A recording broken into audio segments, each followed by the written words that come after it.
The glass of milk was still warm when 5-year-old Abigail Mitchell vanished from the Woolworth store in Clearwater, Florida, population 9,212. On July 5, 1956, the little coastal town was still buzzing after Independence Day. Flags hung from every porch and patriotic songs spilled from radios out on the street.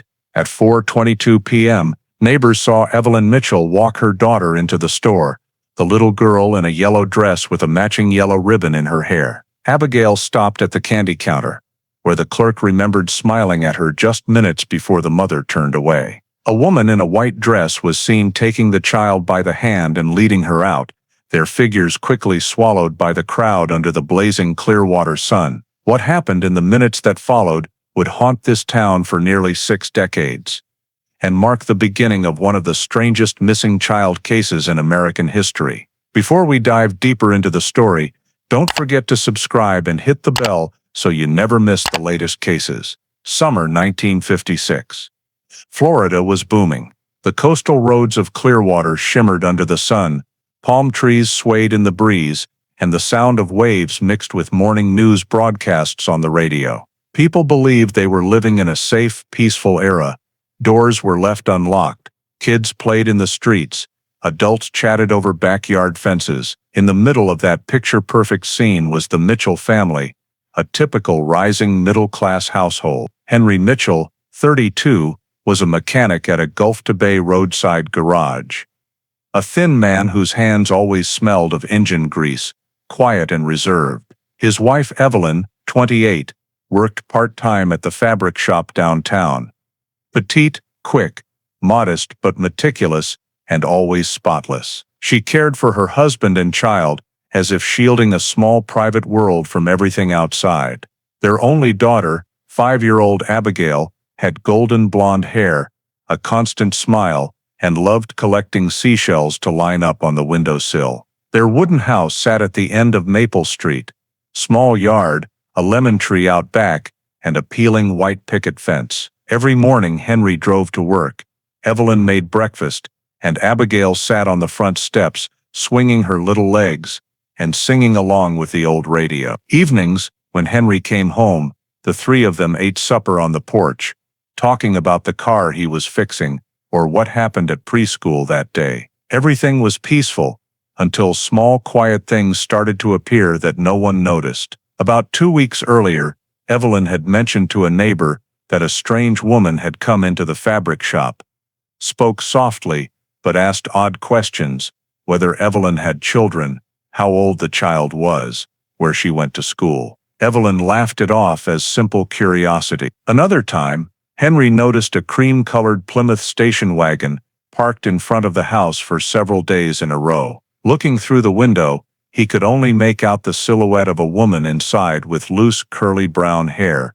He never saw her face clearly. He didn't mention it to his wife, figuring it was someone visiting the neighbors. On the morning of July 5th, after the holiday, Evelyn brushed Abigail's hair, tied the new yellow ribbon in it, and took her daughter downtown. Henry had left for work early. The sky was clear, and the air carried a hint of salt from the sea. Evelyn planned to stop at the Woolworth on Cleveland Avenue to buy fabric for curtains. The store was brightly lit, the doorbell jingling as mother and daughter walked in. Abigail ran straight to the candy counter, eyes wide at the colorful rows of sweets. Evelyn told her to stay right there and not wander off, then walked to the fabric section in the back. It only took a few minutes to choose what she needed, but when she turned around, the child was gone. At first Evelyn thought she was hiding behind the counter. She called her name, voice mixing with the hum of the air conditioning and customers' chatter. No answer. She asked the candy counter clerk, who said, "I saw her leave with a woman in a white dress, holding her hand." Evelyn rushed outside. The late afternoon sun burned down on the hot asphalt, pedestrian traffic already thinning. Nothing matched the description. She ran up and down the street, heart pounding, peering into every shop and alley, calling Abigail's name until her voice cracked. A newsstand vendor helped her search the sidewalk. A driver stopped to ask what was wrong, but no one had seen anything. By dusk, Evelyn returned to the parking lot, shoes dusty, dress soaked with sweat, and realized she was standing in emptiness. She looked around, heard the distant waves, saw the streetlights flicker on, and finally understood her daughter was truly gone. Hands shaking, she ran to the public phone booth and dialed the Clearwater police, voice breaking, "My daughter, she's missing. Woolworth's on Cleveland Avenue." The operator immediately transferred the call to the nearest unit of the Clearwater Police Department.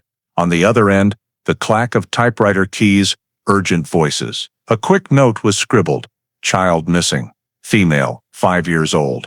Woolworth's. Detective James Larkin, on his way back to headquarters after his shift, received the dispatch. He turned the car around, flipped on the siren, and sped back through the small streets, still streaked with the last sunlight of the day. When his patrol car screeched to a stop in front of Woolworth's, the sky had turned bronze, and the store windows glared with harsh light. A crowd had already gathered on the sidewalk.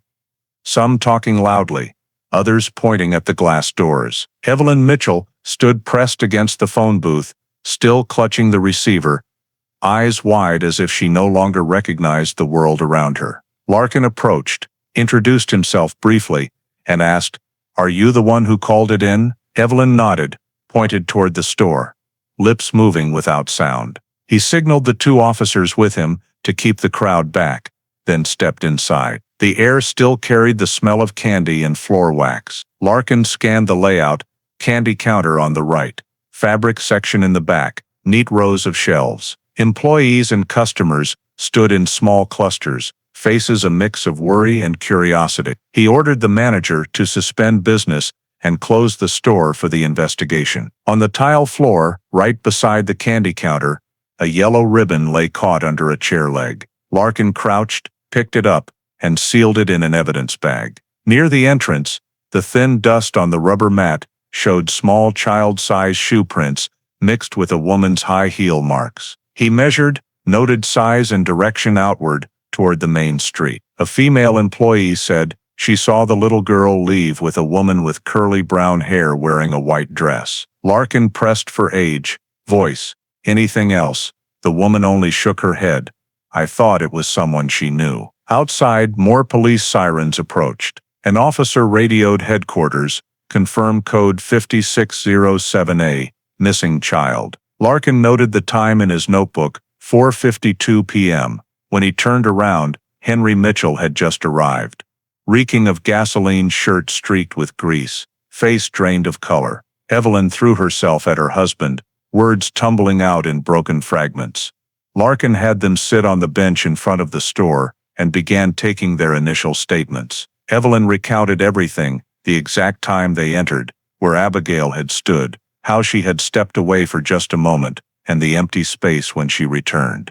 Henry confirmed the child had been fine at home. That morning, no strangers had approached. When Larkin asked about the cream-colored car some witnesses mentioned, Henry immediately remembered, I saw it parked in front of our house last week. The detail was carefully recorded. Another employee reported seeing that same Plymouth pull out of the parking lot minutes earlier, heading toward Highway 19. Larkin ordered an all-points check for the vehicle within a 20-mile radius. He had the scene photographed, evidence sealed, every person present interviewed. In the file he wrote the victim description, female 5 years old, blonde hair, yellow dress with matching ribbon, approximately 1 meter tall. Outside daylight faded, the sea breeze swept in. Patrol cars swept their spotlights along the curb, illuminating the storefront. Evelyn sat on the steps clutching her hands. Henry leaned against the wall staring into the distance where every direction could lead to their daughter. Larkin gathered the preliminary reports, signed the scene log, then checked his watch. Time was slipping faster than he expected. Every passing minute shrank the chance of finding a trail. He walked to his patrol car and told the search teams to stand ready through the night. On the first line of case file 5607A, he wrote, Investigation commenced, child abduction at Woolworth's, Clearwater. Outside, police lights flashed red and blue across the store windows. Once the crowd was dispersed, Only the crackle of radios and footsteps on wet tile remained. Detective James Larkin stood in the patchy light, directing officers to cordon off the scene and erect temporary barriers around the entire storefront and parking lot. He ordered a 100-meter radius marked from the entrance, restricted all movement, and banned vehicles from entering or leaving. 2 officers strung ceiling tape around light poles and the nearby mailbox. Inside, store employees were kept in place for questioning.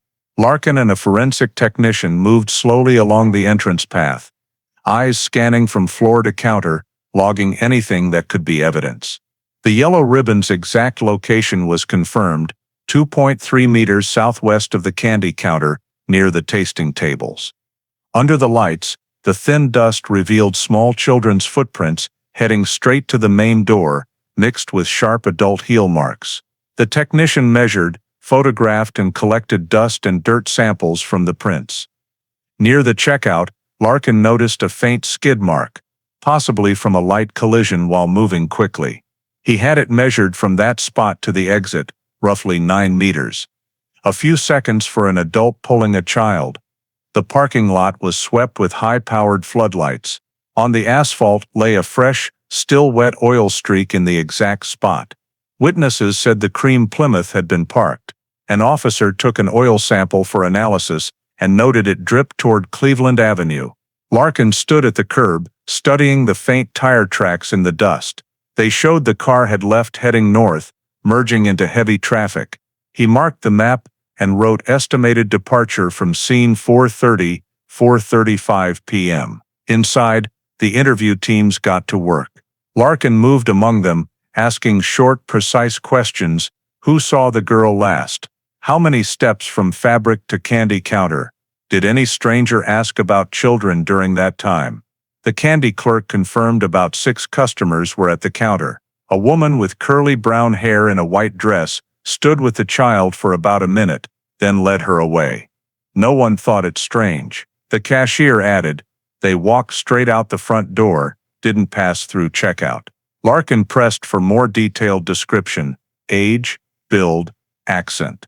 Most accounts matched: woman around 30, about 5, soft southern accent, no glasses. He had a rough floor plan sketch made, numbering each witness's vantage point. On the floor, another technician found a white thread caught on the counter edge, bagged as evidence. Outside, patrol officers logged the license plates of every car still in the lot.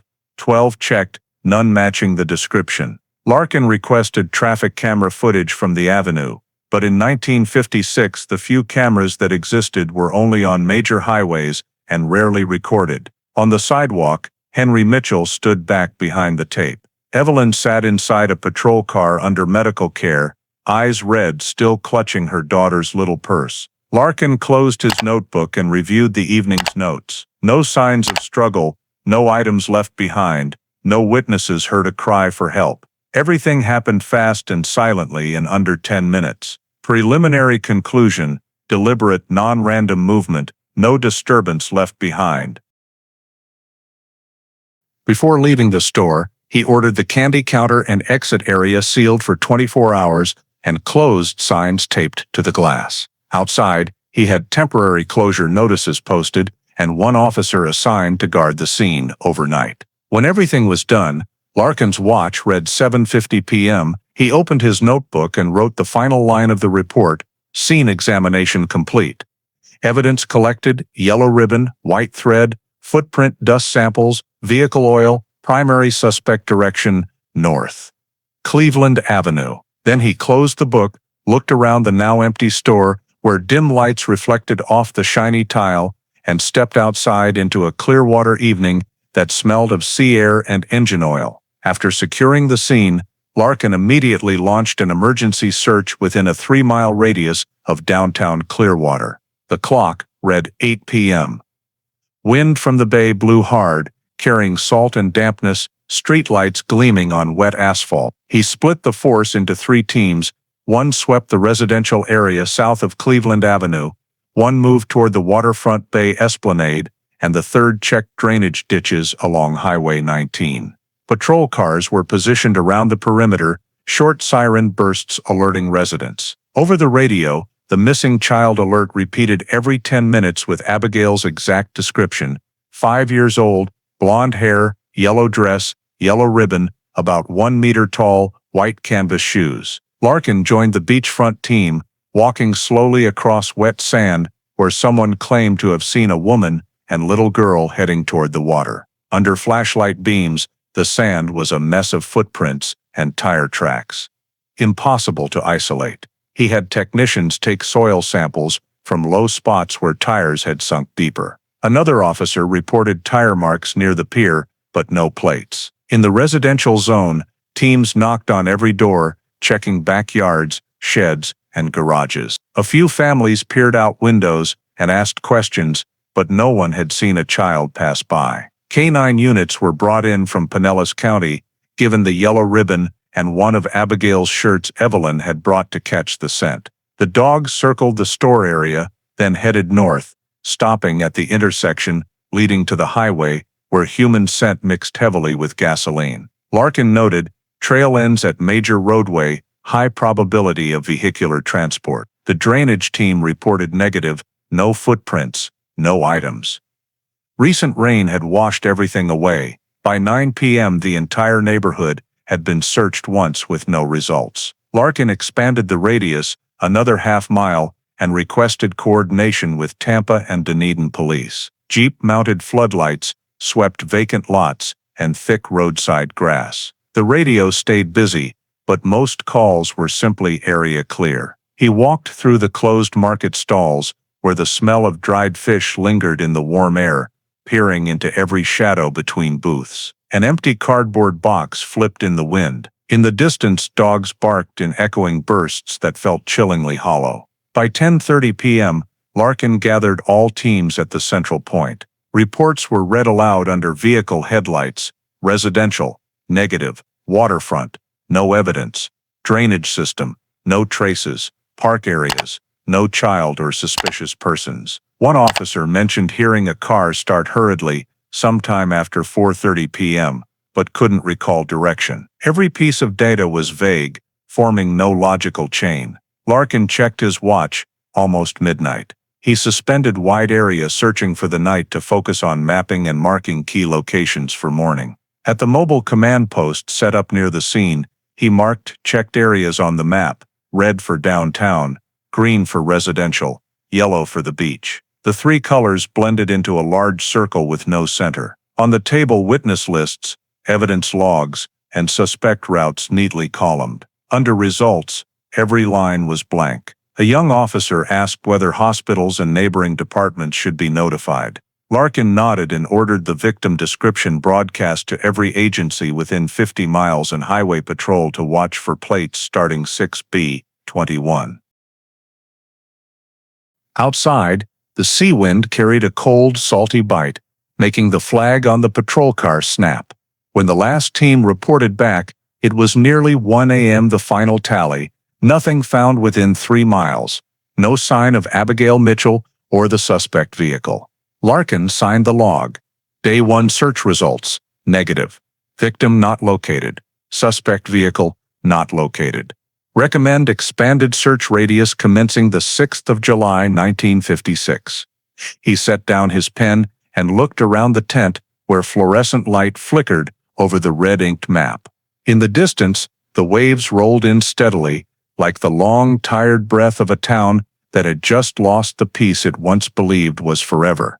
On the morning of July 6th, after the first night of searching yielded no results, Larkin returned to the temporary headquarters set up right in the downtown area to begin compiling witness statements. On the table, the patrol team's reports were stacked high, and the temporary case file had grown thicker by a few pages. He ordered the roundup of everyone who had been anywhere near the Woolworth store between 4 and 5 o'clock the previous afternoon. One by one, they came in, sat down at the table, and faced Larkin and an officer taking the statement. Most couldn't remember clear details and only offered vague descriptions: a white dress, a yellow bow, the fleeting sound of a child's laughter. One female witness, about 40 years old, who worked at the drugstore across the street, provided something more substantial. She said that while standing at the counter looking out onto the street, she saw a cream-colored Plymouth station wagon parked at the curb with the engine still running and a license plate that read 6B21 in the visible part. She couldn't recall the last digits because they were obscured by a bent license plate frame. About 5 minutes later, the car sped off, heading north. Larkin wrote it down and asked the witness to confirm she was certain about the make and color. She nodded, saying she recognized it easily because her husband drove the same model. Immediately, he sent the description and the partial plate to the police department's administrative division to run a full search of all vehicle registrations in the Tampa Clearwater area. When the data came back, a list of more than 300 vehicles matching the prefix 6B21 appeared. Of those, only 12 were cream-colored. Larkin narrowed it further by model years 1954, 1956, bringing the list down to 7 vehicles. After cross-referencing the owners' addresses, one name appeared twice. Ruth Moore, residing in a Bayside neighborhood in Tampa, registered owner of a Plymouth station wagon, plate 6B2175, which had been sold 6 months earlier to an unidentified buyer. The note "Buyer Unknown" was underlined in red on the summary sheet. Larkin considered this the most promising lead since the case began. He ordered the vehicle registration office contacted for a copy of the sales record, and the former residence of Ruth Moore checked to verify her identity. A secondary investigation team was assigned to pull property records, vital records, and religious affiliation files to determine whether this woman was connected to any organization. While awaiting results, he interviewed another witness, the newsstand vendor on the corner, who said he had seen that same car pass along Cleveland Avenue a little after 4:30, with a brown-haired woman inside and a child in the back seat. The information was recorded in detail and matched the timeline of Abigail's disappearance. All the data points were pinned to the large board in the temporary room, a map of Clearwater in the center with the store circled in red, an arrow pointing north toward Tampa, and a note reading Cream Plymouth, plate 6B21, suspect Ruth Moore. At noon, administration sent over a copy of the vehicle file first registered in March 1955, never reported stolen, simply marked sold in state, with no buyer confirmation. Beneath the signature line, the handwriting Ruth E. Moore was perfectly clear. Larkin stared at the signature for a long time, then turned to his assistant and ordered preparations for address verification. One team would head to Tampa that same afternoon to check the former residence, while another stayed behind for follow-up interviews. He closed the file and noted the time: July 6, 1956, 12:35 p.m. Objective: verify suspect vehicle owner. On the table, sunlight streamed through the window and fell across the map where a fresh red arrow had just been drawn, stretching from Clearwater to Tampa, the path the car may have taken while carrying the secret of the disappearance. That same afternoon, after receiving the vehicle registration information listing Ruth Moore, Larkin took 2 officers and left Clearwater for Tampa to check the address on file. A light rain was falling, the roads slick and shiny, billboards reflecting headlights in long streaks across the asphalt. The address was in a quiet neighborhood near Hillsborough Bay, a row of old wooden houses close together with yards full of dry leaves. When the car stopped, number 214 appeared in the fading daylight, white paint peeling from the door, curtains drawn tight inside, no lights on. Larkin knocked 3 times, no answer. One officer went around back and peered through the kitchen window. The place was empty, furniture covered in a thin layer of dust. The front door was unlocked, only pulled to. They stepped inside. Light from the hallway illuminated thick dust on the floor. The house had 3 rooms, all vacant, only a few items left behind. A rocking chair, a small picture hanging crooked on the wall, a local newspaper folded in half dated early June. No signs of recent occupancy, no mail, no clothes, no food. In the kitchen, on the table, there was a yellowed ring from an old glass, next to a matchbook and a scrap of paper, with the incomplete sentence, "The children of." Larkin had the scrap seized and the entire house photographed.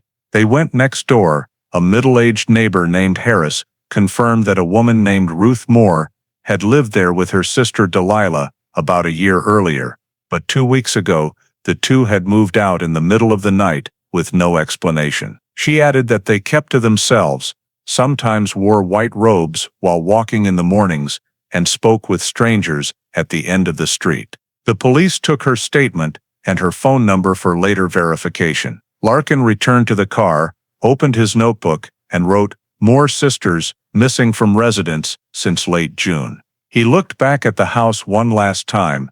The door swung gently in the wind, the house number swaying slightly. Back at Tampa PD headquarters, he filed the report. Ruth Moore address, unoccupied, house empty, evidence of intentional departure, no letters or personal items left behind. Witness confirms 2 women live there, Ruth and Delilah Moore, left 2 weeks ago. The report was typed up and clipped into the main file. Larkin added a note, "Need to verify travel route, means and possible connection to Clearwater disappearance." On the folder cover, in red pen, he wrote, "Person of interest, Ruth and Delilah Moore." After signing it, he forwarded the file to his commander with a recommendation to reclassify the case from missing child to possible child abduction and raise the priority level. As he left the office, he paused at the bulletin board, where a black and white photo of Abigail Mitchell had just been pinned beneath bold letters.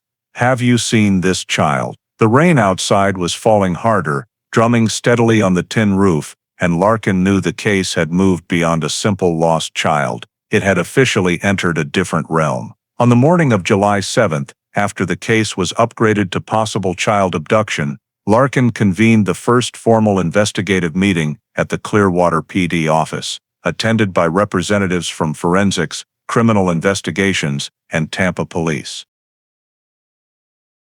On the board, a coastal map, stretching from Clearwater to Tampa, was centered, with red arrows marking the Woolworth store, the Mitchell family's neighborhood, and Ruth Moore's now empty address. The purpose of the meeting was to establish the primary working theories. Larkin began by recapping the timeline, locations, and scene details, then outlined 3 main investigative directions. Theory 1, a family conflict leading to abduction or concealment of the child to force affection or avoid divorce. Theory 2, kidnapping for ransom, given the family's business ties to debtors or valuable assets. Theory 3, religiously or spiritually motivated abduction, linked to a strange religious group that had recently appeared in Tampa, called Children of the Dawn. Larkin directed each team to analyze its assigned theory. For the family conflict angle, the investigator handling the Mitchells' background reported Henry Mitchell had steady income, no criminal record, no disputes. Evelyn showed no signs of mental instability and had good neighbor relations. No evidence of domestic violence or internal conflict. Larkin ruled the family theory unsupported and eliminated it. Regarding ransom, police had monitored all Mitchell household communications since the case went public. No anonymous letters, no demands, no unusual transfers, no signs of break-in. The family was not wealthy and had no assets that would attract criminals. Theory 2 was eliminated. With the first 2 theories ruled out, focus shifted to the religious angle. Larkin pointed to the notes about Ruth Moore and her sister Delilah, both of whom had been seen in the Clearwater area roughly 2 weeks before the disappearance, often wearing white robes, going barefoot, and preaching about light and salvation. Their names matched the membership list of Children of the Dawn, a nomadic religious group founded in New Mexico that had spread into the southern United States in the early 1950s. The group was not legally registered, operated secretly, and specialized in taking in young women and unwanted children to raise them, but had been monitored by police in other states for spreading extremist ideology. Larkin concluded that the abduction could fit the pattern of cleansing children's souls, a distorted belief common among radical religious sects of the era. An investigator from Tampa added that over the past year, There had been 2 short-term child disappearances in downtown areas linked to women in white clothing, though no direct evidence had been found. Data on Children of the Dawn showed they had held public prayer sessions in an abandoned church north of Tampa, then abruptly relocated before authorities could check residency. Larkin compared the group's departure timeline with the neighbor's statement that Ruth and Delilah had moved out in the middle of the night around late June, perfectly matching the period just before Abigail vanished. On the board, he connected the dates with a solid line: late June. More sisters leave Tampa, July 5th. Abduction in Clearwater, same afternoon. Cream Plymouth leaves town heading north. All evidence pointed to organized movement by the group. Larkin ordered searches of traffic records, lodging registrations, and any religious group permits in Florida over the past 6 months to trace Children of the Dawn's activities. He directed the financial team to examine bank accounts and fuel receipts linked to Ruth Moore's vehicle to establish the actual travel route.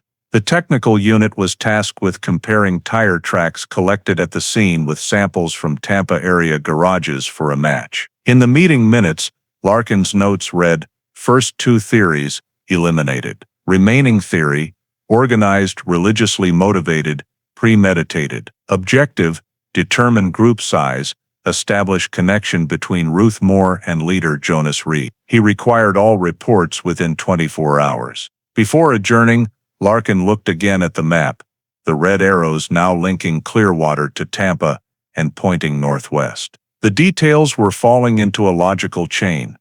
It was no longer random coincidence. In the internal file, the case received a new label. Primary hypothesis: religious group involvement. Active investigation. That same afternoon, immediately after the meeting ended, Larkin contacted the Tampa Police Records Office for every archived file on Children of the Dawn. Records handed over a thin folder, mostly scattered notes from administrative checks over the previous 2 years. The group had been documented operating on the northern outskirts of Tampa on abandoned farmland near Nebraska Avenue, formerly a derelict farm. According to the files, Children of the Dawn was not officially registered as a religion and operated as mobile prayer seminars, claiming to bring light and purity to the world. The group was founded by a man named Jonas Reed, born 1904 in New Mexico, after he left a mainstream church. Under him were 2 women considered guides, Ruth Moore and Delilah Moore, described as blood sisters who joined in 1953. Tampa police had approached the property in March 1955 and found about 8 people, all dressed identically, long white robes, barefoot, wearing thin ropes around their necks as religious symbols. The report stated, "No signs of violence, but extremist rhetoric present, encouraging abandonment of families for enlightenment." The group then left without providing a forwarding address. Larkin cross-referenced the membership list with civil records and discovered several names had relocated to other states, mostly Arizona and New Mexico. He asked Tampa's Religious and Civil Affairs Division to search for any activity permits or property tax records for Jonas Reed.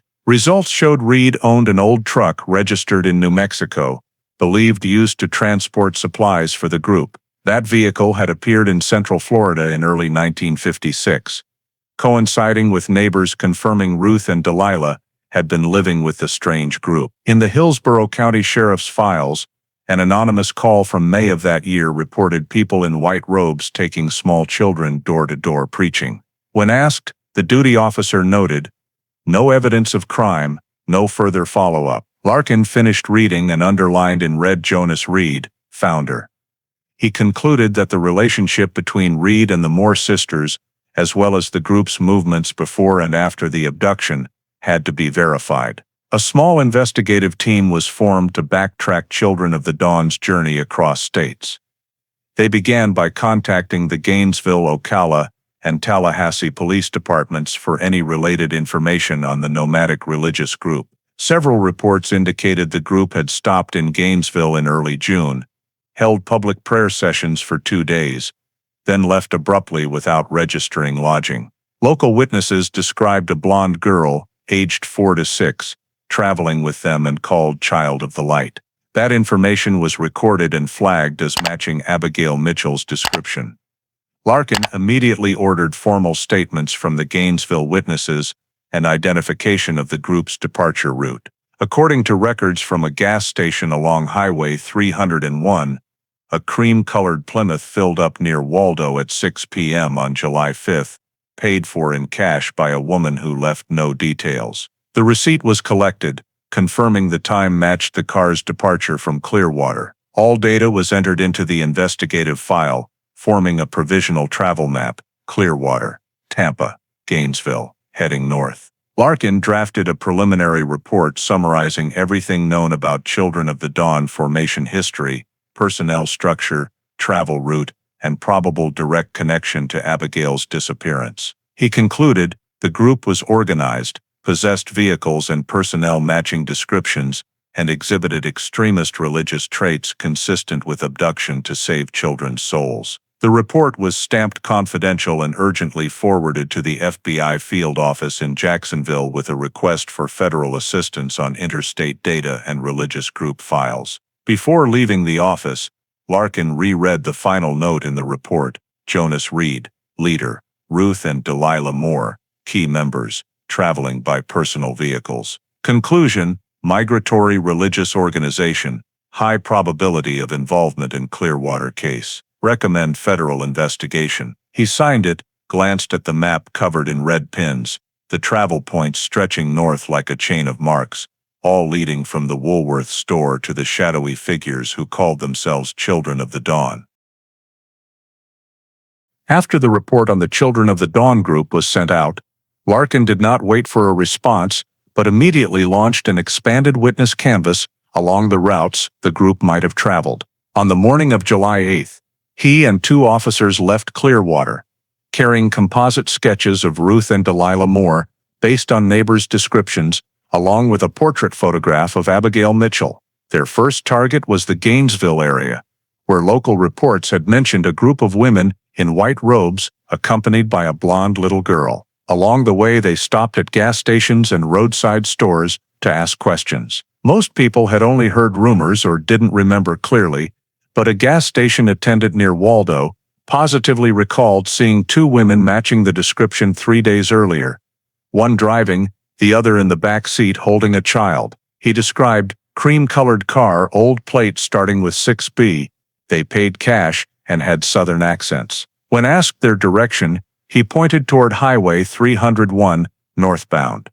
The information was logged as the first confirmed witness sighting. From Gainesville, the team moved on to Ocala to continue tracking leads. There, a motel owner on Route 27 vaguely remembered 2 women renting a room in early July, but leaving before dawn. They said they were on a pilgrimage and gave no real names. The owner recognized the composite of Ruth Moore, saying it was very similar. Larkin immediately seized the guest register, but the relevant page had recently been torn out. He had the register photographed and sealed. A quick search of the surrounding area turned up no belongings or signs of prolonged stay. Continuing north, they stopped at an abandoned church near the Alachua County line.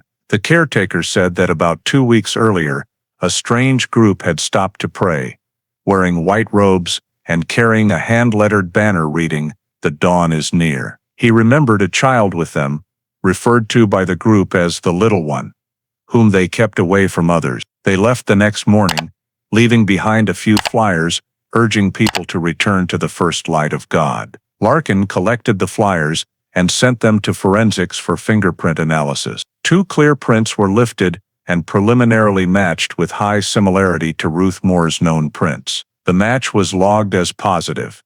The investigation team swept the entire Gainesville, Ocala corridor within a 50-mile radius and contacted sheriff's offices in neighboring counties for any sign of the suspect Plymouth. Results: no accident reports, no traffic violations, no vehicle matching the description recorded at checkpoints.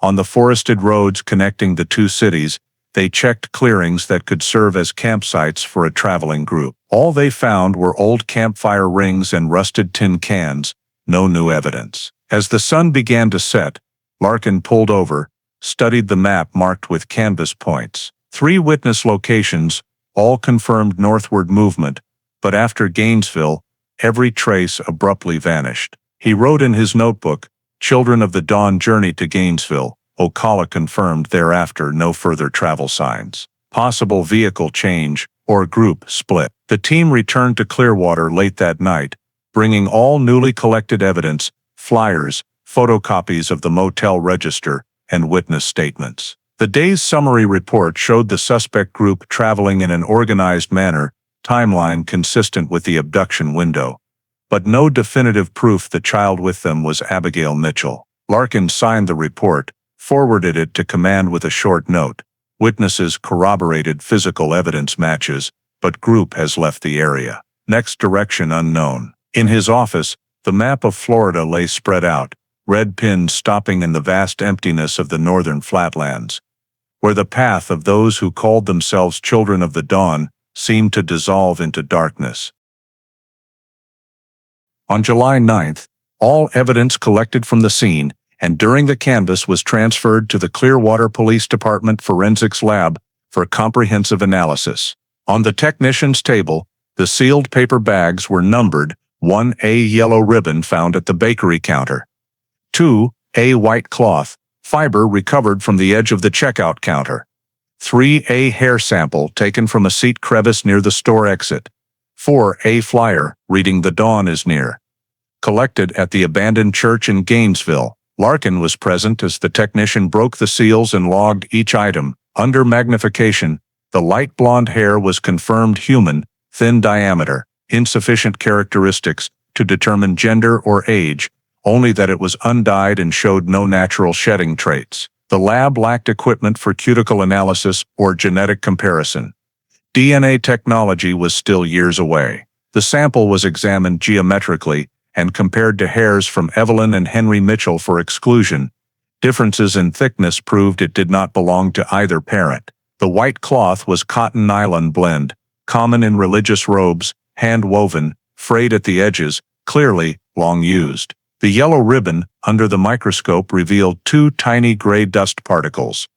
Preliminary chemical testing identified silica content, consistent with roadside dust or fine sand from the Clearwater Gulf area. A faint adhesive residue on one end resembled the glue used for children's hair bows. Fingerprints on the 3 items were too smudged for identification.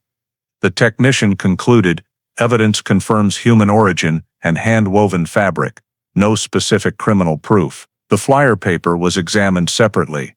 The ink and printing were done with a hand-carved woodblock, typical of small religious sects. 2 partial prints matched Ruth Moore's archived prints from Tampa PD at 80%.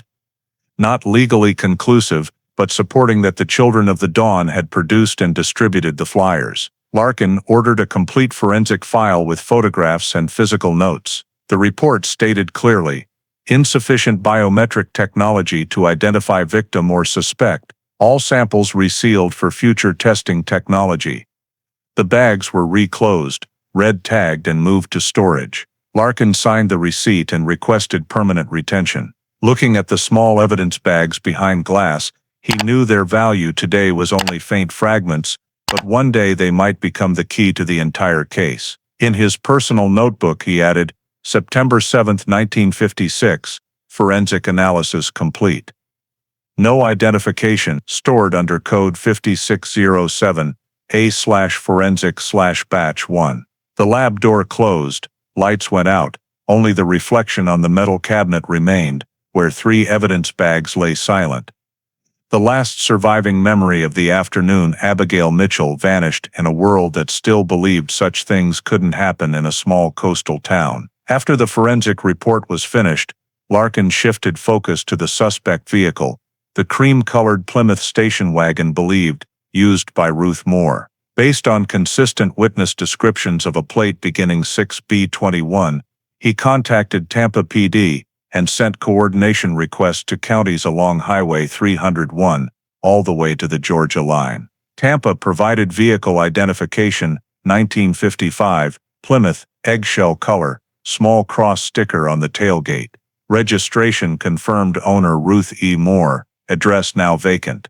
Technicians rechecked gas stations along the Gainesville, Lake City corridor, the presumed route after the abduction. An attendant in Lake City confirmed filling up a matching vehicle on the morning of July 6, driven by a brown-haired woman with another woman in the passenger seat. No child visible, paid cash, no trace. The receipt was seized. The handwritten signature showed looping cursive, very similar to Ruth Moore's known writing. From Lake City, the main route led straight to Valdosta, Georgia.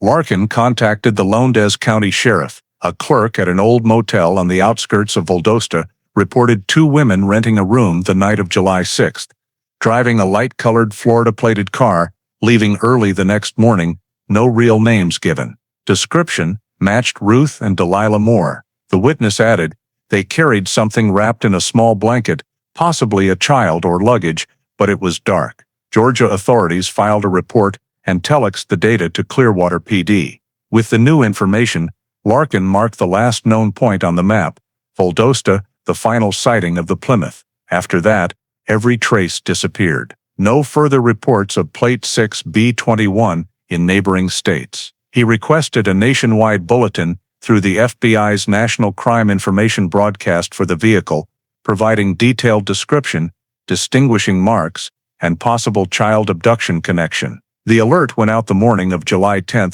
to every southern state agency. For days afterward, no response. No matching vehicle, no white-robed women. Larkin ordered checks for possible plate swaps or black market sales along the border, but records were loose and yielded nothing. The Plymouth seemed to have vanished from the roads as if it had never existed. In his end-of-day report he wrote, Tampa, Georgia coordination, suspect vehicle sighted Lake City and Valdosta. After July 7, 1956, no further record. Vehicle trace ends at state line. Federal bulletin issued, no response. Reviewing the files, he saw every lid flowing in one direction, then abruptly breaking. The car's journey was the last solid link between peaceful Clearwater and the shadowy figures who called themselves messengers of light. In the quiet temporary office, only the sound of the typewriter remained as Larkin stared at the wall map where the red arrow ended in the blank space of the Georgia border, a temporary period in a pursuit whose length no one yet knew. 5 months after Abigail Mitchell disappeared, the case file still sat on Detective James Larkin's desk, growing thicker each week, yet containing no new facts. Every avenue had been opened and closed, no trace of the cream Plymouth, no further activity from the children of the dawn. No one knew where Ruth or Delilah Moore had gone. FBI reports all carried the same brief line, no federal match found. Larkin had sent over 10 formal requests for expanded federal investigation, all denied for lack of direct evidence and credible witnesses. In Clearwater, people rarely mentioned the disappearance anymore.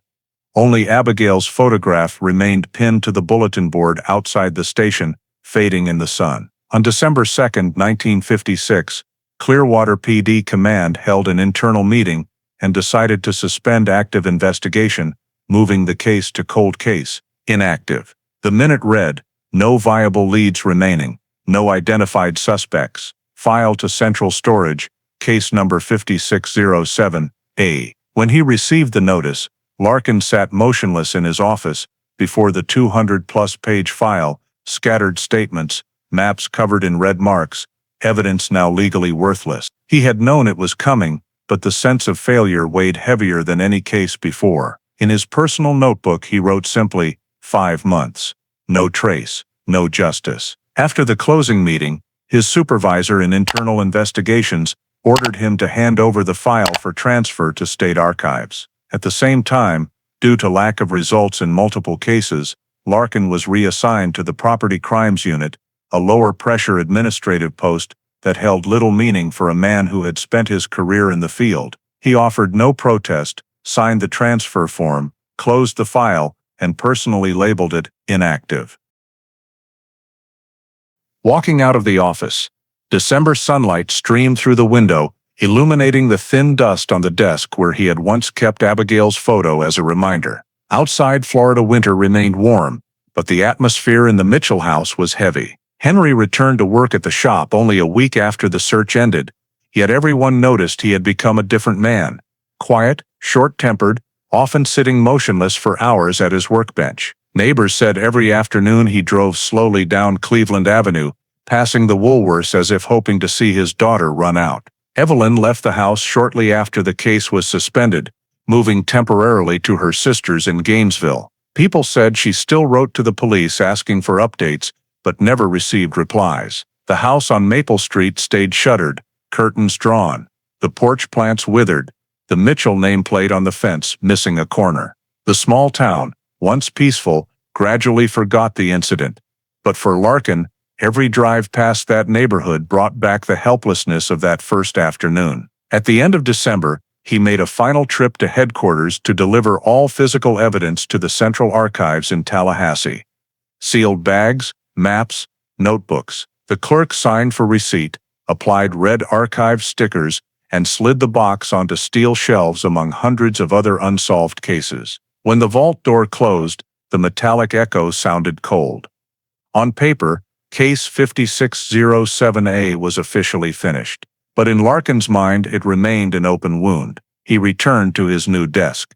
A small station in a hallway, far from the noise of major crimes. Each morning he made coffee, looked out the narrow window, sometimes scanned the local paper's classifieds for any mention of Abigail's name. There never was. After 5 months, Clearwater had regained its calm appearance.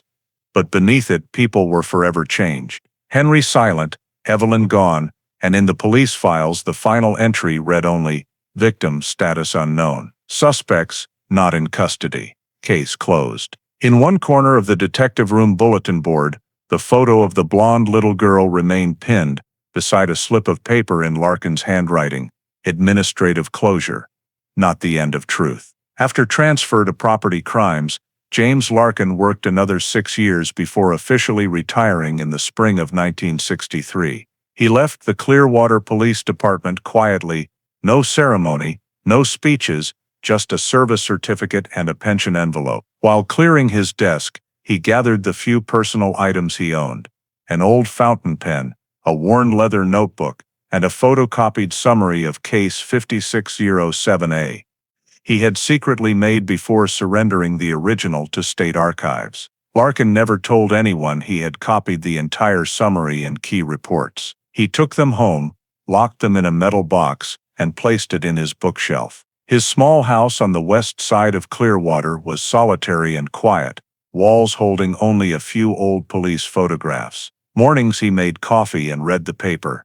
Evenings he turned on the radio for news. Yet one case alone still occupied his thoughts. Every year on July 5th, he opened the metal box, spread the papers across the table, read them from beginning to end, and added a few marginal notes. The handwriting grew shakier, but the strokes remained firm.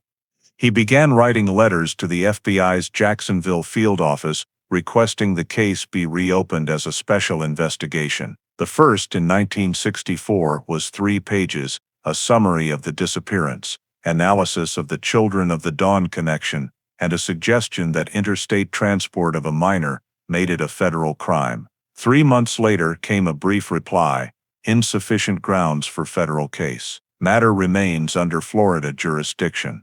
Larkin did not give up. Every year he wrote a new petition, updating his reasoning, attaching copies of the documents he kept. He included Abigail's photo, the religious flyers, and his hand-drawn travel map. Each letter received the same polite response: thanks for the information and assurance that the citizens' input had been noted. Never any concrete action. Neighbors said he often sat on the porch each afternoon, holding a coffee cup, staring toward Cleveland Avenue where it all began. Old colleagues who stopped by occasionally would ask how he was. He only smiled and said, "I'm still waiting for an answer." In 1970, when records began transferring to microfilm, Larkin sent one final request, asking that Case 5607 be placed on the permanent retention list to prevent loss. This time, the state office responded positively, confirming long-term preservation in Tallahassee. He carefully clipped the reply into his private file with the note, "Confirmed, permanent storage." Even in old age he kept reading crime reports, hoping for any mention of the Children of the Dawn, but the name never resurfaced. In 1975, he moved to a quieter suburb, taking the locked metal box with him. Whenever anyone asked about his police years, he told only one story. Some cases don't die, they just sleep in the files. The phrase became his refrain, a reminder to himself that part of the job remained unfinished. And like a private ritual, every anniversary of Abigail's disappearance, he typed a fresh petition, changed a few sentences, and mailed it to the same old FBI address with the unchanging opening line. Dear Sirs, I still believe that child is alive. In 1980, nearly 2 decades after James Larkin retired, the Central Archives of the Clearwater Police Department were moved to a new facility on Gulf to Bay Boulevard for a complete reorganization of all old records. During that inventory, a young officer named Laura Bennett, 26 years old, was assigned to review all pre-1960 files that had not yet been digitized. She was new to the job, meticulous, and had a habit of noting every detail. As she walked along the dusty metal shelves, Laura noticed one box that was older than the rest.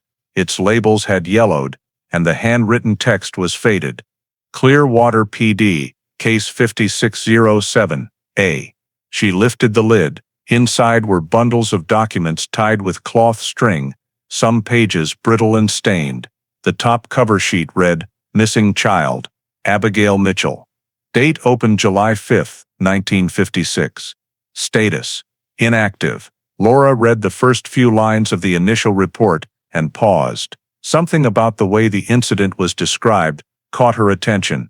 The details about the group of women in white and the cream-colored Plymouth. She flipped through the reports and realized they were all handwritten in the same clear script, signed James Larkin. At the back of the file was a clipped hand-drawn map of the suspected route, along with black and white photos of evidence, a yellow hair ribbon, strands of white cloth, and a flyer reading "The dawn is near." Laura saw that the physical evidence was still sealed in red stamped paper bags. Each stamp bore the faint mark Forensic Batch 1. Under Florida's new evidence preservation rules, any biological evidence still intact had to be re-evaluated. She checked the seal log and found the last entry signed by Larkin himself on July 9, 1956. The evidence had never been reopened since. Curiosity and duty compelled Laura to follow protocol. She logged the case number, created a re-examination form, and reported it to her supervisor. The archives chief, who saw old cases as mere paperwork, authorized sending the evidence to the state crime lab in Tallahassee for preservation testing, a physical condition assessment, not a reinvestigation. Laura personally packed the sealed bags into an aluminum case, included copies of the original reports, and applied internal transfer labels. Before shipping it, she reread Larkin's final 1956 note, "Archive permanently, await future technology." The words made her pause. In 1980, DNA testing was still experimental, but advances in electron microscopy and fiber analysis already allowed re-examination of old evidence. Laura added a short note of her own to the package. Request fiber analysis and biological evidence testing if feasible. 3 days later, the state lab confirmed receipt and began preservation checks. Laura returned to her routine, but case 5607 lingered in her mind like an unfinished melody. That night, she searched the Clearwater Sun microfilm archives and found the small 1956 articles about the disappearance. Abigail Mitchell stared out from the grainy photo, round eyes, blonde hair, and Laura, only a few years older than Abigail had been, felt as if she were looking at a child time had forgotten. She wrote in her personal notebook, Case 5607, a status undetermined. Evidence forwarded to Tallahassee, awaiting response. 10 days later, confirmation arrived from the state lab, samples intact, stored under stable conditions. No further action requested, no new leads. To her superiors, Laura's task was complete. To her, it remained a rare spark of curiosity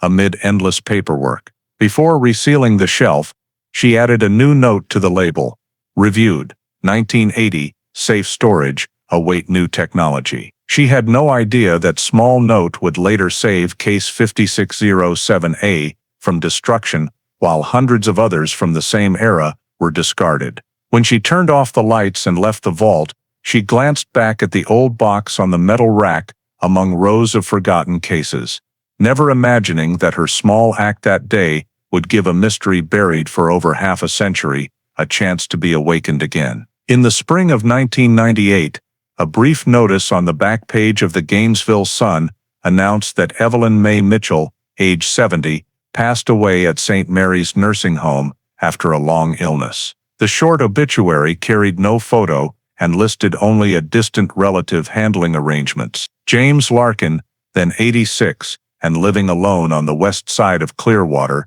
happened to see the item while leafing through old newspapers at the cafe near his house. He stopped cold at the name. A familiar yet distant feeling flooded back. More than 40 years had passed since he wrote the first report on Abigail Mitchell's disappearance, yet that surname remained etched in his memory. Larkin carefully folded the page, slipped it into his shirt pocket, and went home. In his small sunlit house, the old locked metal box still sat on the living room bookshelf. He opened it, spread case 5607A across the table like a familiar ritual, and placed the obituary on top. In the dim light, Evelyn Mitchell seemed to merge with the yellowed pages of the past. He reread every report, from Evelyn's statement at Woolworth's to the final 1956 forensic notes. Her voice still echoed somewhere, choked with tears, as she described the moment she looked away from her daughter. Larkin had never forgotten those eyes, the desperate gaze of a mother clinging to the faintest hope. He knew that with Evelyn's death, another chapter of the case closed. The only surviving immediate family member had been Henry. But old records showed he died in the early 1970s without a will. That meant the civilian side of the Mitchell family file would officially close. No direct relative remained to request reopening or further investigation. Larkin understood the administrative finality, but to him, it was not just a missing person file. It was the end of a story that had never received an answer. Quietly, he took a fresh sheet of paper and wrote a single line. March 12, 1998, Evelyn Mitchell deceased. Case 5607, A family status, complete. He folded the note, added it to the file, and clipped it with the old letters he had sent to the FBI, each beginning with the same sentence. I still believe that child is alive. Now he was the only one left who believed it. That evening, he turned on the radio and listened to the local news, weather numbers, trivial stories. Outside, the spring rain-scented breeze drifted in through the window. He sat for a long while staring at the closed metal box, listening to the faint metallic echo. Age had slowed him and scattered his memory, but every detail of the case remained sharp. 4:22 p.m. The yellow ribbon, witness statements, the ribbon on the tile floor, all as if it were yesterday. The next morning, he mailed a small envelope containing the obituary and a cover note to the State Archives in Tallahassee, the address where 5607A was stored. In the letter he wrote, "Please add obituary of original reporting party, Evelyn Mitchell, for file completion." The postal clerk wondered why a white-haired old man was so careful about an old clipping, but stamped and accepted it anyway. Larkin returned home, sat on his porch watching the street, and occasionally allowed himself a faint smile, as if he had just finished something important. He knew no one else cared about this case anymore, but adding that obituary felt like fulfilling an unfinished promise to himself, to keep the Mitchell name from vanishing entirely from the record. For the rest of the week he stayed inside, rereading the old FBI replies and placing them beside Abigail's photo. On the last night of March he wrote a few more trembling lines in his notebook. Family gone. Only the file remains. I have done everything I could. Outside, light rain tapped steadily on the tin roof, slow and persistent like a memory that refused to fade. The next morning, when a neighbor knocked, Larkin was still at the table, head resting lightly on his hand, the closed metal box and folded newspaper in front of him, Evelyn's obituary on top. In the State Police Master Log, a new entry appeared under Code 5607, A case file verified complete. Family deceased, record status archived. The Clearwater case, after 42 years, was finally closed on paper.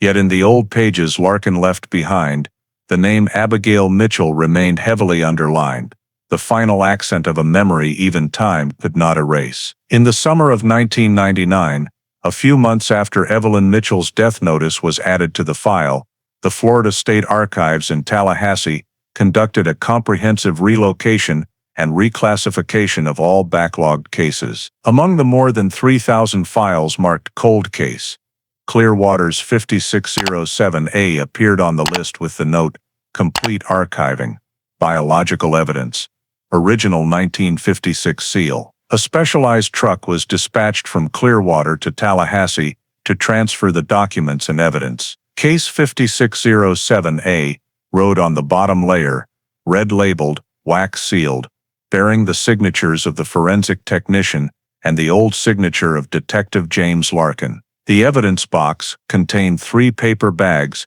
yellow ribbon, white cloth fibers, and a small glass vial of hair. Also included were copies of scene reports, witness statements, black and white crime scene photos, and Larkin's hand-drawn route map. Everything was packed into a metal-lined wooden crate labeled A Archive, Do Not Destroy. At the state facility, warehouse staff rechecked the seals, created a transfer receipt, and photographed every side of the crate. A new state validation seal was affixed over the old ones, confirming intact. All items were moved to the low-temperature storage area, row A17, reserved for unsolved pre-1960 crimes. Tall metal shelves held hundreds of similar crates, each an unfinished story. Under the dim fluorescent lights, crate 5607A was placed on the 3rd level, wedged between 2 other 1956 cases.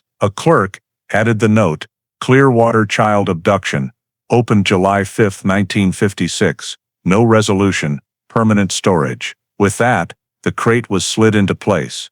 The metal runners gave a soft screech, and then silence. Inside the vault, temperature was held at 18 degrees Celsius, and humidity kept low, to preserve paper and specimens. Every quarter, technicians inspected the seals for damage. Through the early years of the new century, no one opened this file. Newer employees knew it, only from the electronic catalog.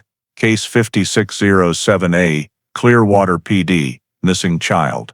Inactive. A few older forensic workers recognized it as the case that once made local headlines in the 1950s, but no one mentioned it again. During annual reviews, technicians simply marked, preserved, no damage. In the vault's stillness, the crate seemed to sleep. Dust slowly settled over the old red seals, blurring the slanted signature J. Larkin. On the lower right corner remained the small label Officer Laura Bennett had added in 1980, reviewed, safe storage, await new technology. That very line ensured the file stayed intact, when other contemporaneous cases were slated for destruction to save space. In the new electronic system, 5607A was just a data entry, but physically it endured as a witness. Each time inventory staff walked row A17, they heard only the steady hum of fans and the faint rustle of air moving across paper. No one noticed that inside that wooden crate lay evidence collected from a disappearance in a small coastal town, now so changed it bore almost no resemblance to 1956. On another floor, newer cases had been scanned and uploaded to servers, but 5607A remained paper only because its original evidence could not be separated. In the 2005 inventory report, the chief technician's final note read, "No access requests, file quiet, storage stable." And so the Clearwater case lay motionless among thousands of others, time dusting over the words, while the sealed evidence bags inside remained pristine, kept at the perfect temperature, waiting for some reason to be opened once more. No one in the vault knew the name Abigail Mitchell.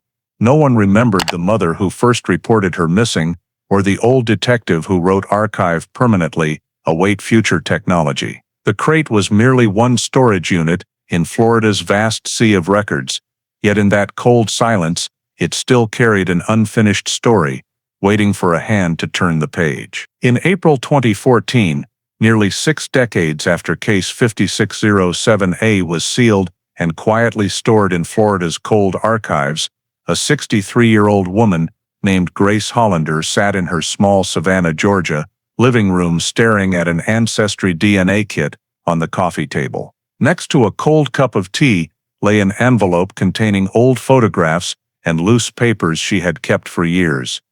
A birth certificate with the parents' names whited out, a black and white picture of herself at about 1 year old, and a tiny folded note in unfamiliar handwriting. "Holly, grow up in the light." She never knew who wrote it. All she knew was that she had been adopted in Tucson, Arizona, in 1957 by a kind couple named Hollander. Her adoptive parents never spoke clearly about her origins, only that she came through a religious organization that dissolved years earlier. Grace grew up in parochial schools, married, had 2 children, and lived a quiet life, but the feeling of a missing piece of identity never left her. She carried the name Hollander yet never felt it was truly hers. After retirement, she began researching family genealogy and reading about new DNA tests that reunited long-lost relatives. Stories of people finding family after decades intrigued her. With no motive beyond wanting to know where she came from, Grace decided to try. She ordered the kit online, filled out the forms, and followed the instructions, swished the plastic tube to collect saliva, sealed it, and mailed it to the lab in Texas. In the search goals section, she wrote simply, "Find biological origins, no contact with adoptive family." After dropping the envelope in the mailbox, she sat for a moment, a strange mix of nerves and excitement washing over her. To her, it was just a small act of old-age curiosity, never imagining that her DNA sample was about to touch a data string forgotten for more than half a century. During the waiting weeks, she thought little of it, walking her dog in Forsyth Park and meeting friends at the book club. Occasionally she wondered whether, if she learned who her birth parents were, she would want to meet them, then laughed at herself. Such things only happened on tearjerker TV shows. 3 weeks later, an email arrived from Ancestry DNA. Preliminary results ready. Grace logged in and watched the colorful charts appear, mostly Northern European ancestry, a small Central European component, nothing unusual. But under family matches, 2 results stood out. A distant cousin in Wisconsin and a close match, possible first or second cousin, linked to a profile named Evelyn M. Mitchell, flagged as archived record match. Grace was stunned. She had never heard the name. She clicked, but most data was hidden because it was a historical public record, not a current user. At the bottom, a small note read, "This record is part of a historical law enforcement DNA archive from Florida State." She didn't understand what it meant and assumed a glitch. Still, curiosity made her email customer support. The reply was brief. "Your sample matches a historical forensic DNA profile provided by FHD Forensics. Florida uses this data to connect long-term missing persons cases. If you wish further information, please consent to sharing with the investigative unit." Grace hesitated, then clicked, "I consent." She figured that if someone had once looked for her, they were likely long gone, but she at least wanted to know the story. She had no idea that with one simple click, her DNA had just linked to an identification chain dormant inside crate 5607A for 58 years, awakening a disappearance everyone thought was buried with time. 2 weeks after Grace Hollander gave consent for data sharing with investigators, the servers at FHD Forensics, the genetic analysis center that contracts with state police departments, registered an unusual alert. On the morning of May 17, 2014, during routine synchronization between Ancestry DNA's civilian database and the Federal Forensic Repository, FHD's automated system flagged a high-confidence match between a newly registered civilian sample and a profile in the unidentified family reference. Florida 1956 category. On screen appeared the name Evelyn M. Mitchell. Maternal DNA record. The system compared a rare mitochondrial sequence.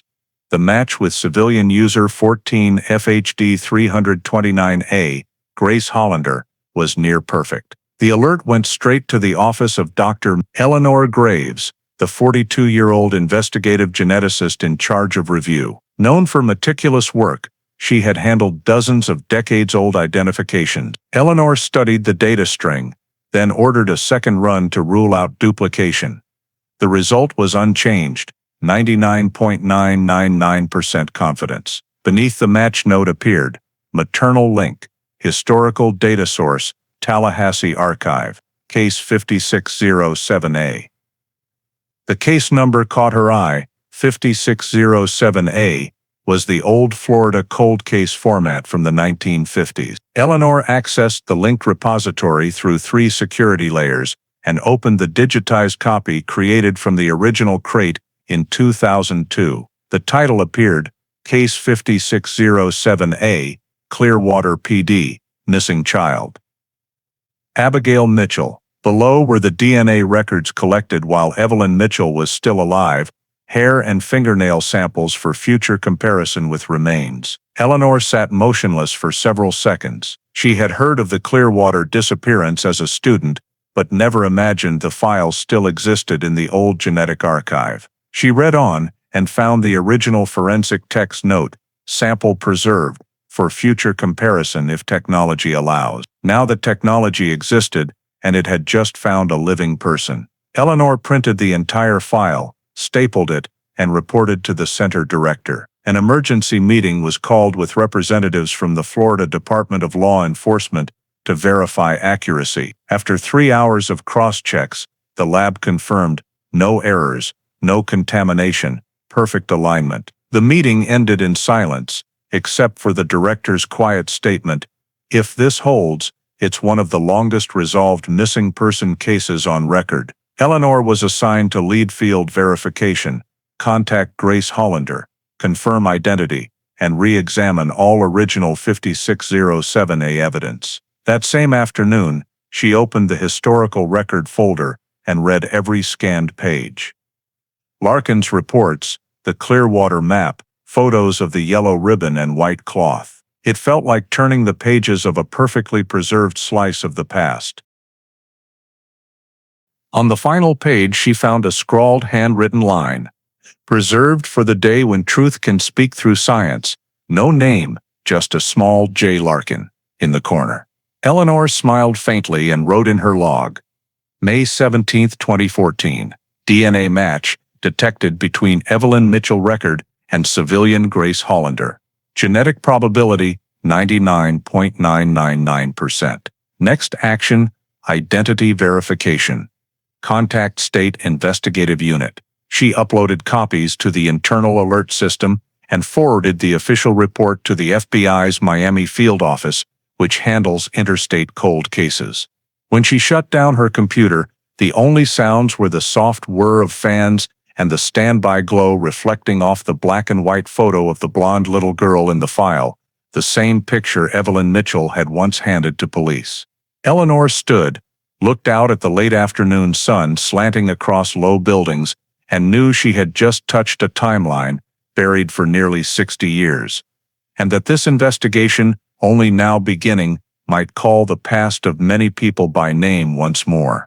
In the following week, Dr. Eleanor Graves initiated the formal verification process to ensure absolute scientific rigor before any announcement was made. She requested reanalysis of Grace Hollander's DNA samples at all 3 levels, mitochondrial, autosomal, and Y-DNA, even though in this case full confirmation could only be achieved through the maternal genetic line.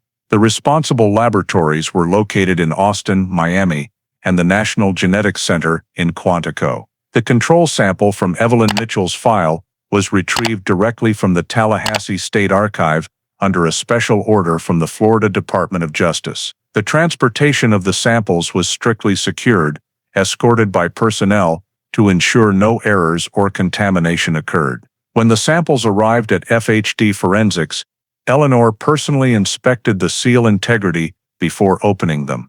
The vials containing Evelyn's hair and fingernail samples, collected in 1972, still bore the original seals. The specimens inside had discolored but retained their structure. She photographed everything, resealed them to current standards, then separated the cuticle to extract the mitochondrial DNA strand. For Grace's sample, she ordered all 3 analyses to run simultaneously to eliminate any possibility of mix-up.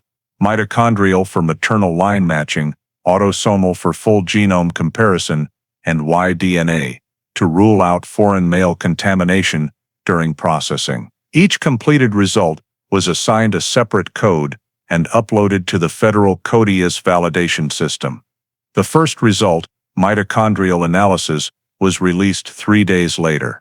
The genetic sequence from Grace Hollander matched Evelyn Mitchell's DNA perfectly at 32 critical positions on the MT-HV1 and HV2 genes, with 0 variants. The report noted, match probability 99.9997%, confirming mother-child relationship. Eleanor read it, paused in silence for a moment, then ordered the remaining 2 levels of testing to strengthen the evidence. The autosomal laboratory completed its work 4 days later. The data showed 23 chromosome pairs with STR markers identical to the degree classified as direct biological match. The analysis table displayed more than 21 matching loci between Grace's and Evelyn's samples, far exceeding the threshold required for first-degree kinship verification. Finally, the Y-DNA test was performed to exclude contamination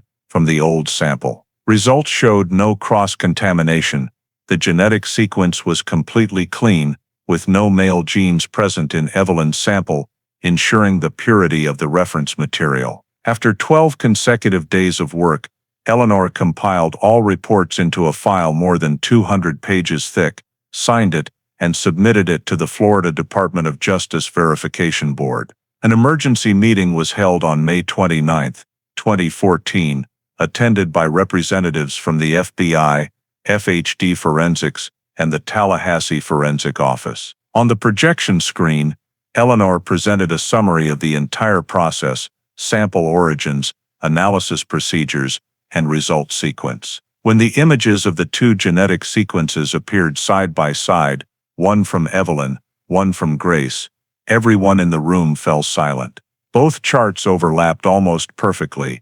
The blue and red lines merged into one. Eleanor spoke slowly.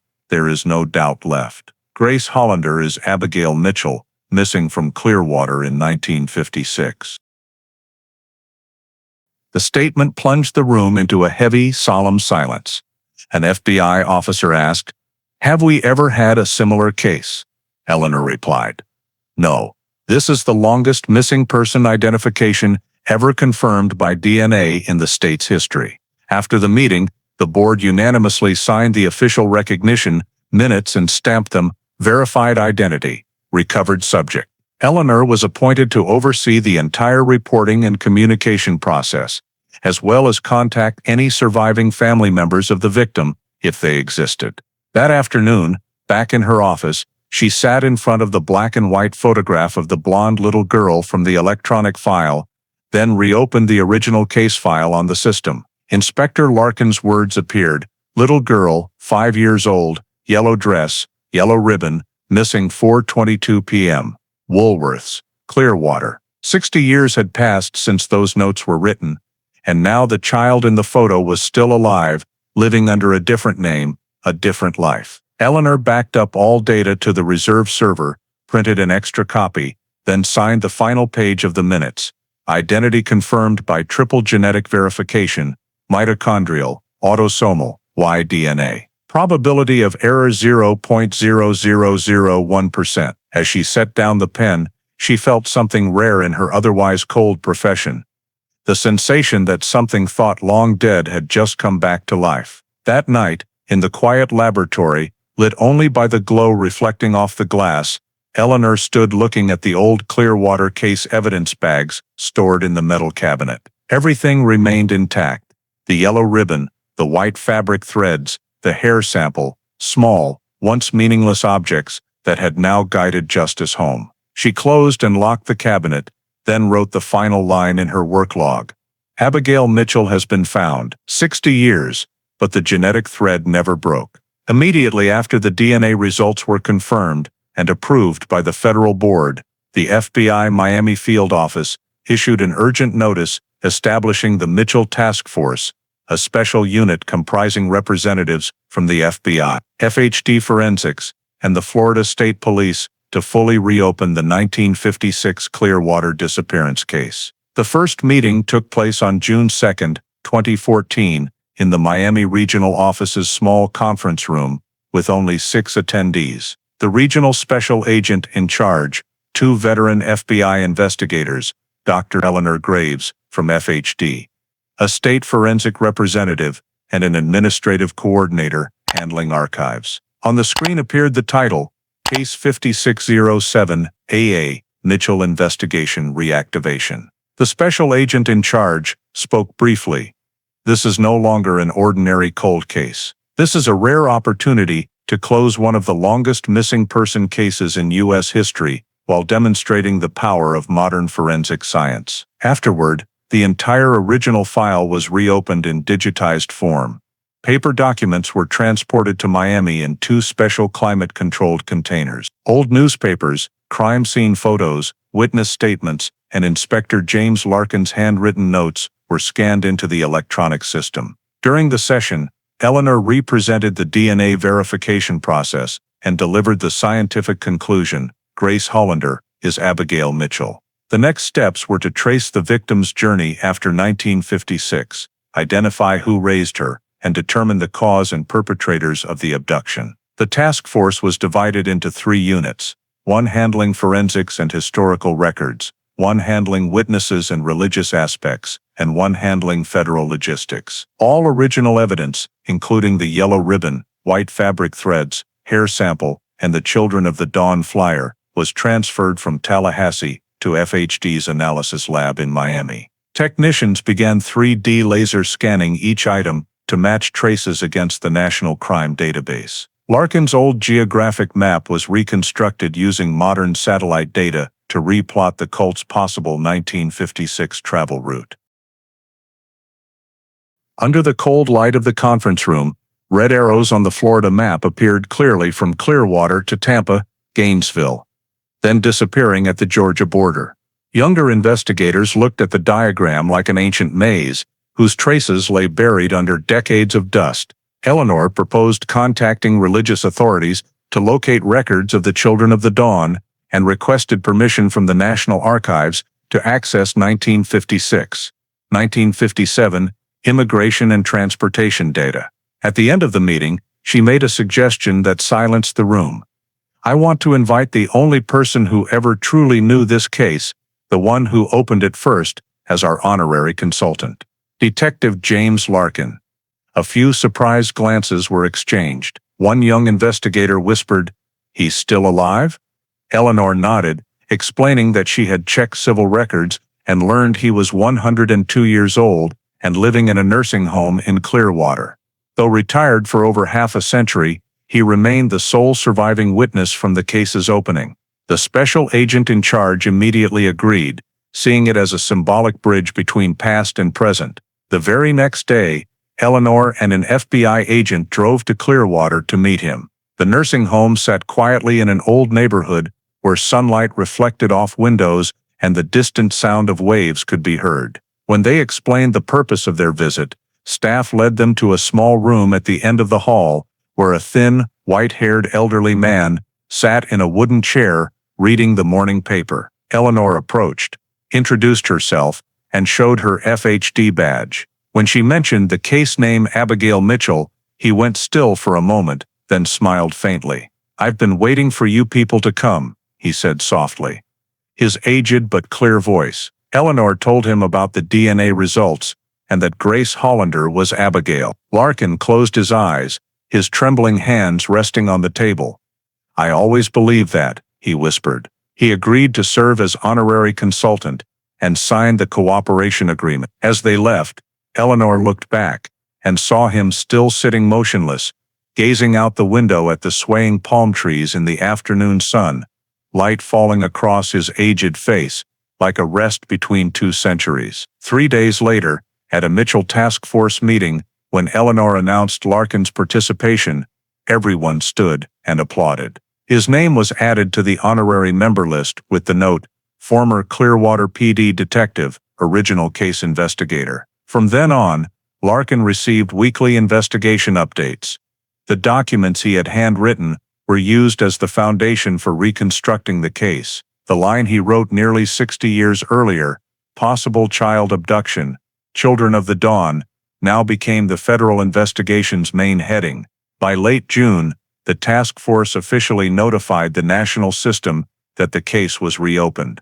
An internal FBI bulletin stated briefly, "Mitchell Task Force established under FBI Miami and FHD Forensics cooperation. Primary goal, determine circumstances of Clearwater abduction, identify responsible parties, and locate remaining cult members." Beneath the headline, in italics, "Lead Consultant, Ret. Detective James Larkin." In the Tallahassee State Archive, the night shift technician received a request to unlock access to file 5607A for the first time since 1999. He looked at the screen and saw the new status, "Active MITEL Task Force" appear. A file that had slept for nearly 6 decades had been awakened. In Miami, Eleanor held a freshly printed Florida map, her finger resting on the first marked point, Clearwater. Beside her, young investigators stood ready to resume the journey an old man had begun on a July afternoon in 1956,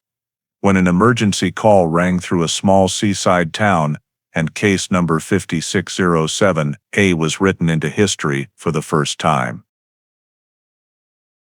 On July 10, 2014, nearly 60 years after the disappearance was recorded, the Mitchell Task Force formally approached and interviewed Grace Hollander in Savannah, Georgia.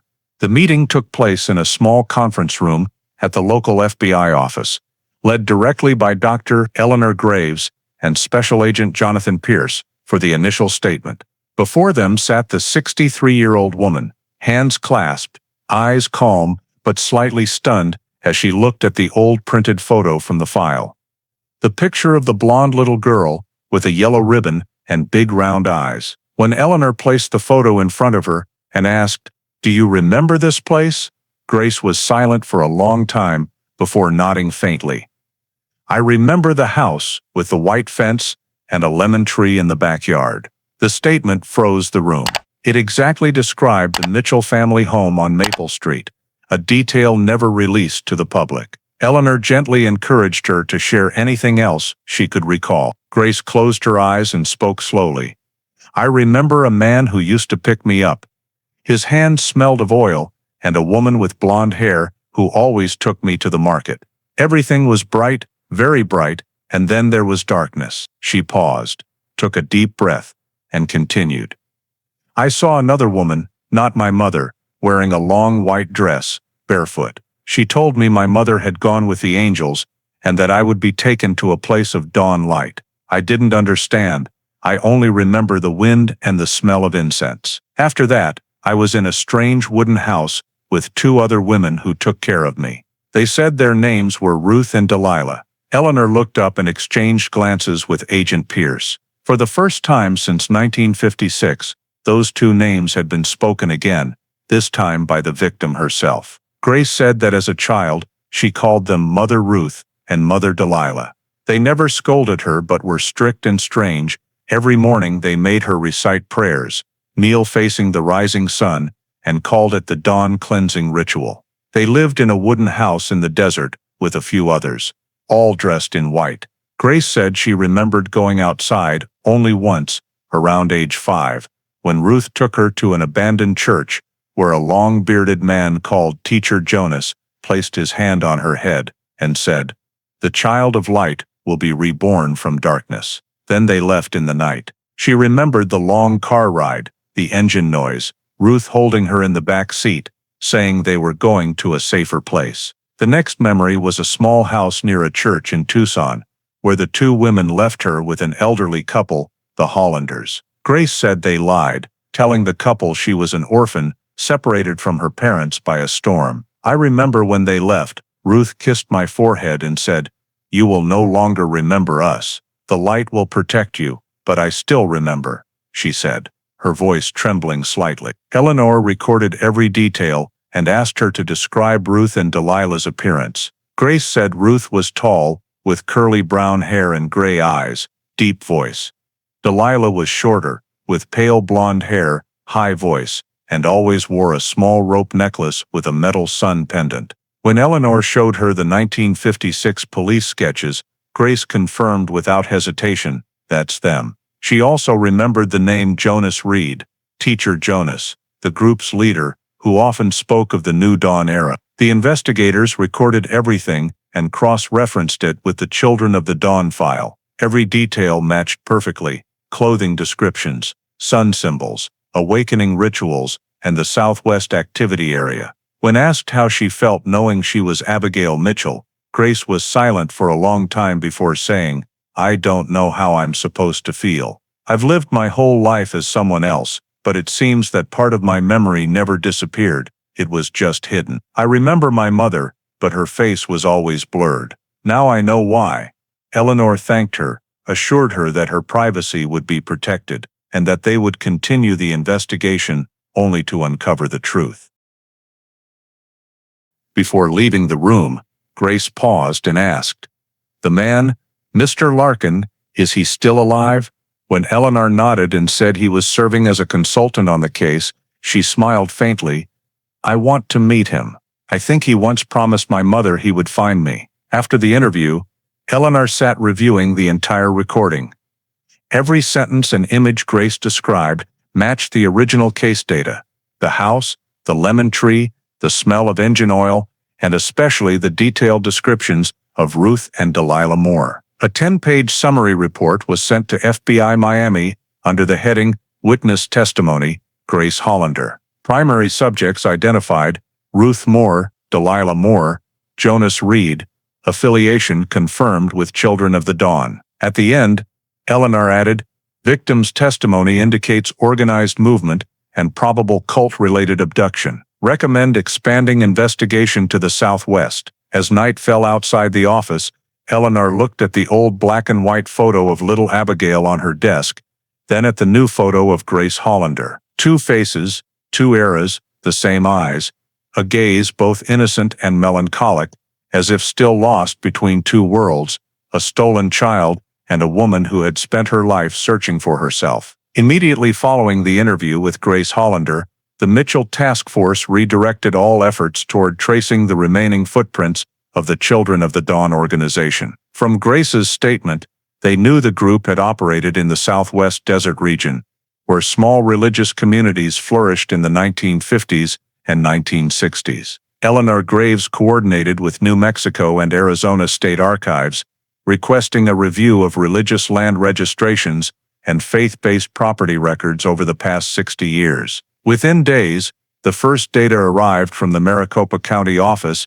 In 1960, a man named Jonas E. Reed purchased a small plot outside Phoenix registered as the New Dawn Prayer Center, but the operating permit was denied due to missing financial records. The file also listed two women, Ruth Moore and Delilah Moore, as ritual coordinators. After that, the records stopped, no further information on dissolution or relocation. Eleanor instructed the FHD analysis team to access demographic databases for any surviving individuals with the surnames Moore or Reed in the area. Results: Ruth and Delilah were recorded as killed in a 1962 traffic accident in the Gila Bend Desert, identified through old medical records, with no relatives claiming the bodies. But Jonas Reed, the group's founder, still appeared on Arizona resident lists and in 2014 was still alive, residing in a private nursing home in Phoenix at age 109. The data silenced the conference room. When Larkin heard the report via video call, he said only, "If he's still alive, then this story isn't over." The task force quickly re-verified the information. They located a 1961 property photo of a tall, thin, prematurely gray-haired man with deep-set eyes and gaunt face, matching Grace's description.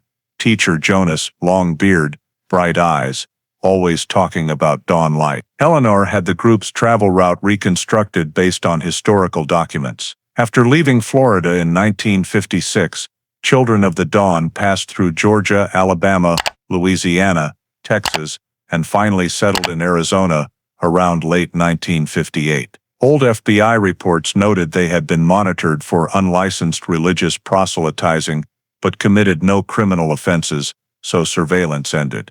The new map showed a chain of red dots stretching across half the country, perfectly matching Grace's memory of the long night drive. In each state, the group stayed a few months before moving on, gradually vanishing after 1963. Jonas Reed had last appeared publicly in a 1965 local newspaper interview about faith in inner light, then disappeared from public view. When investigators visited the Phoenix nursing home to confirm, the administrator verified a resident named Jonas Reed, born 1904 in New Mexico, currently in the special care wing.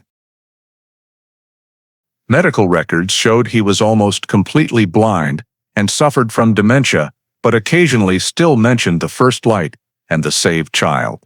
Nurses' statements further supported the hypothesis that this was the founder of Children of the Dawn. Eleanor reported back to Miami and requested an official FBI warrant to interview the subject.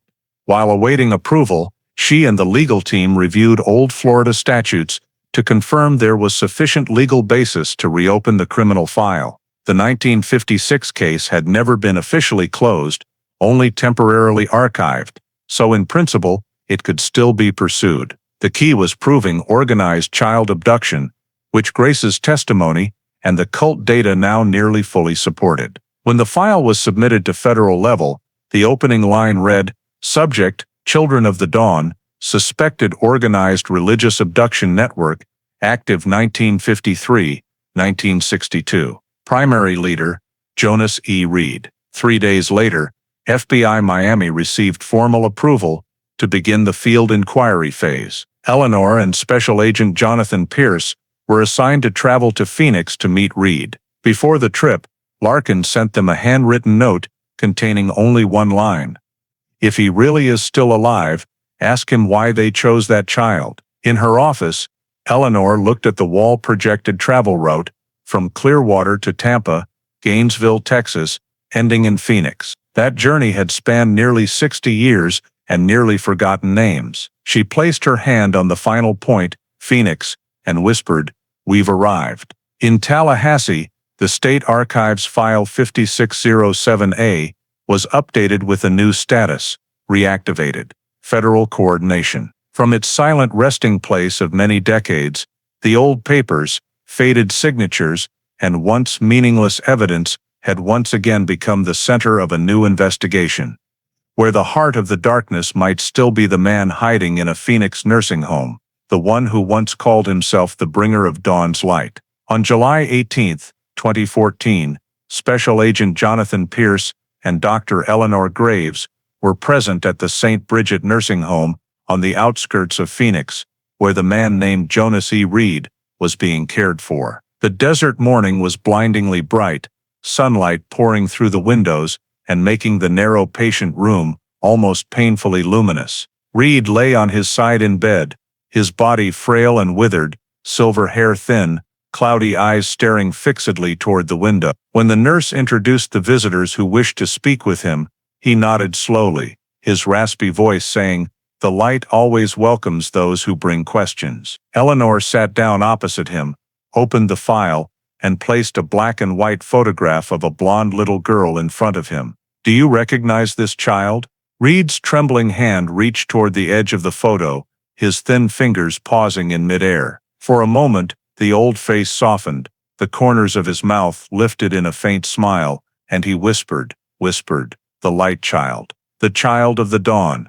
I remember." Jonathan glanced at Eleanor and jotted a quick note. She continued gently, "You called her the child of the dawn.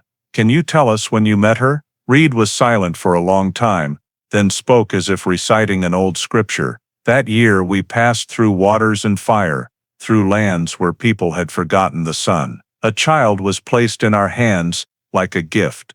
We only took her to save her soul. Eleanor pressed. Who gave the child to you? Reed turned his head toward the light, his hoarse voice barely a breath.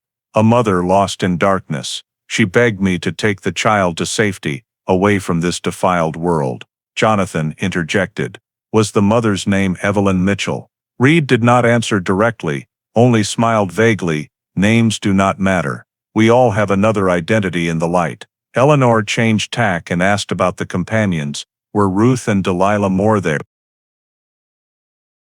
This time he nodded. The two sisters of the dawn.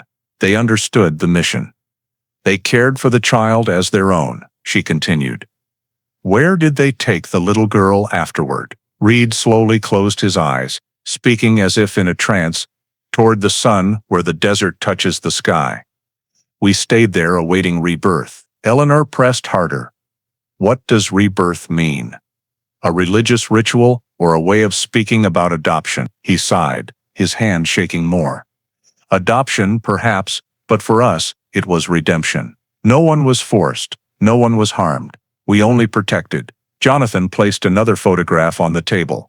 A 1954 police file photo of Ruth and Delilah Moore from Tampa. Reed recognized them immediately, lightly touched the faces in the picture, and said softly, "They were the ones who traveled with me on the first journey.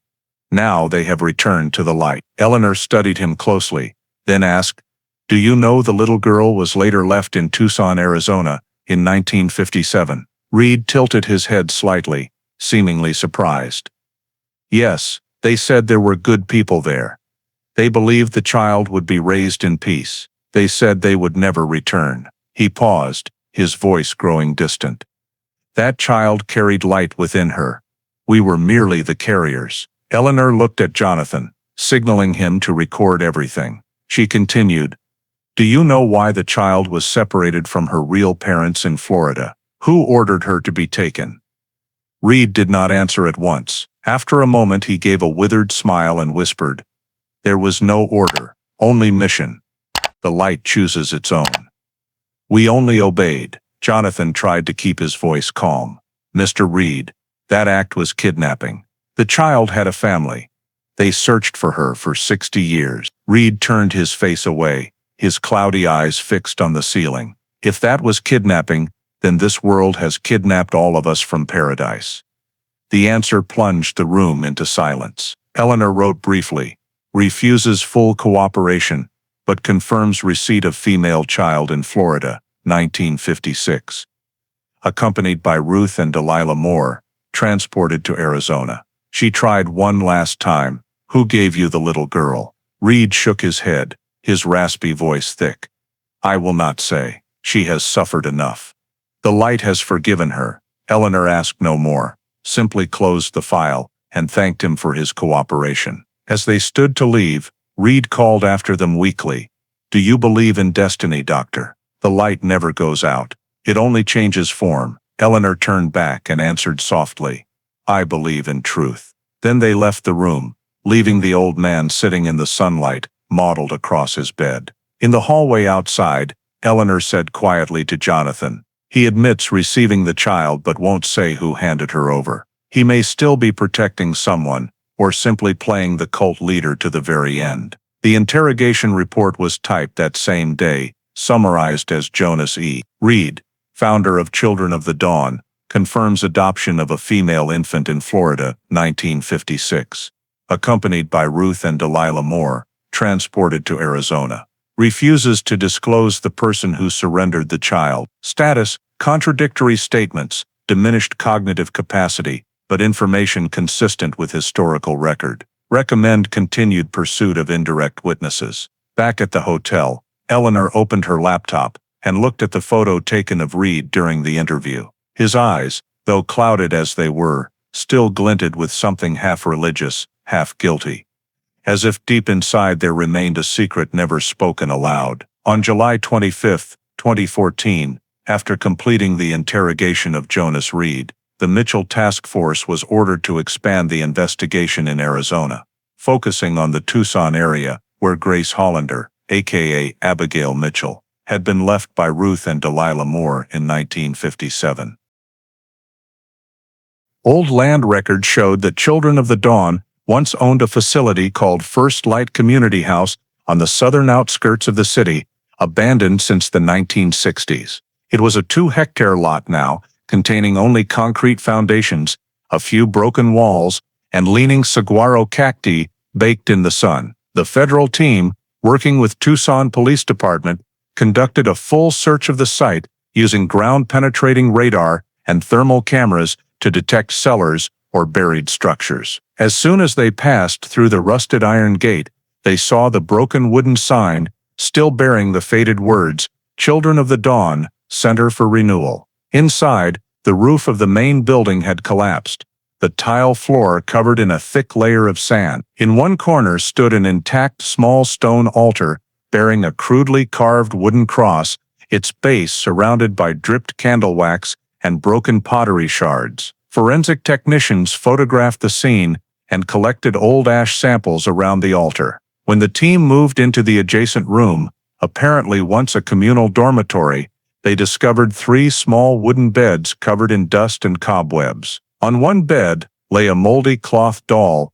wearing a pale yellow dress. Next to the doll was a child's wooden chair with one leg broken off, carved with the words "Light Child" in jagged knife letters. Eleanor knelt to examine it closely and noticed fresh scratch marks on the edge where someone had begun, but not finished, carving another word. Using an infrared pen, the letters became clearer, AM initials that could not be coincident. The group fell silent for several seconds. Eleanor ordered photos taken, and the doll and chair sealed in evidence bags, labeled 5607A14. At the far end of the room, they found an old leather-bound Bible, its cover cracked, the flyleaf bearing faded blue ink writing, "To our little Abigail, may you walk in the dawn's light."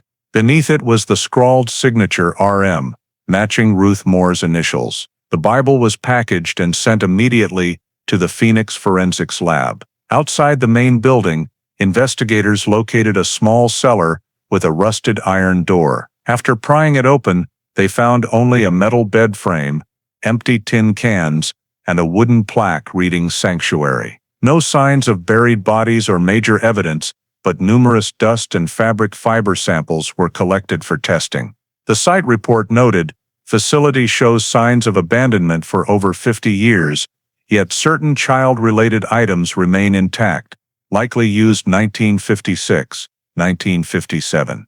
While gathering evidence, Eleanor stood in the middle of the ruined building, looking through a broken doorway where desert sunlight slanted across the wall, casting the exact same pale yellow glow as the ribbon in the original case file. It felt as though time had come full circle, every detail from Clearwater now converging here. 3 days later, DNA analysis results arrived from the Phoenix lab. A hair sample recovered from the doll's collar matched Grace Hollander's DNA at 99.98%. The technician noted, "Hair shaft consistent with human female, origin identical to Grace Hollander, mitochondrial DNA. Probability of same individual, 99%. This was the first physical evidence directly linking the victim to a Children of the Dawn facility in Arizona. Additionally, fabric fibers from the doll's dress and dust on the wooden chair were the same cotton-nylon blend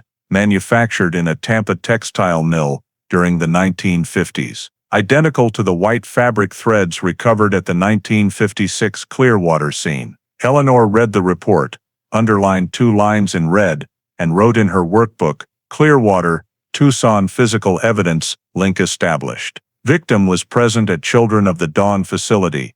That night, the team continued sweeping the grounds with floodlights. The beams illuminated a stone wall where charcoal letters still read, "The Dawn took her." No one spoke. Eleanor ordered photographs for the file, then they left the site.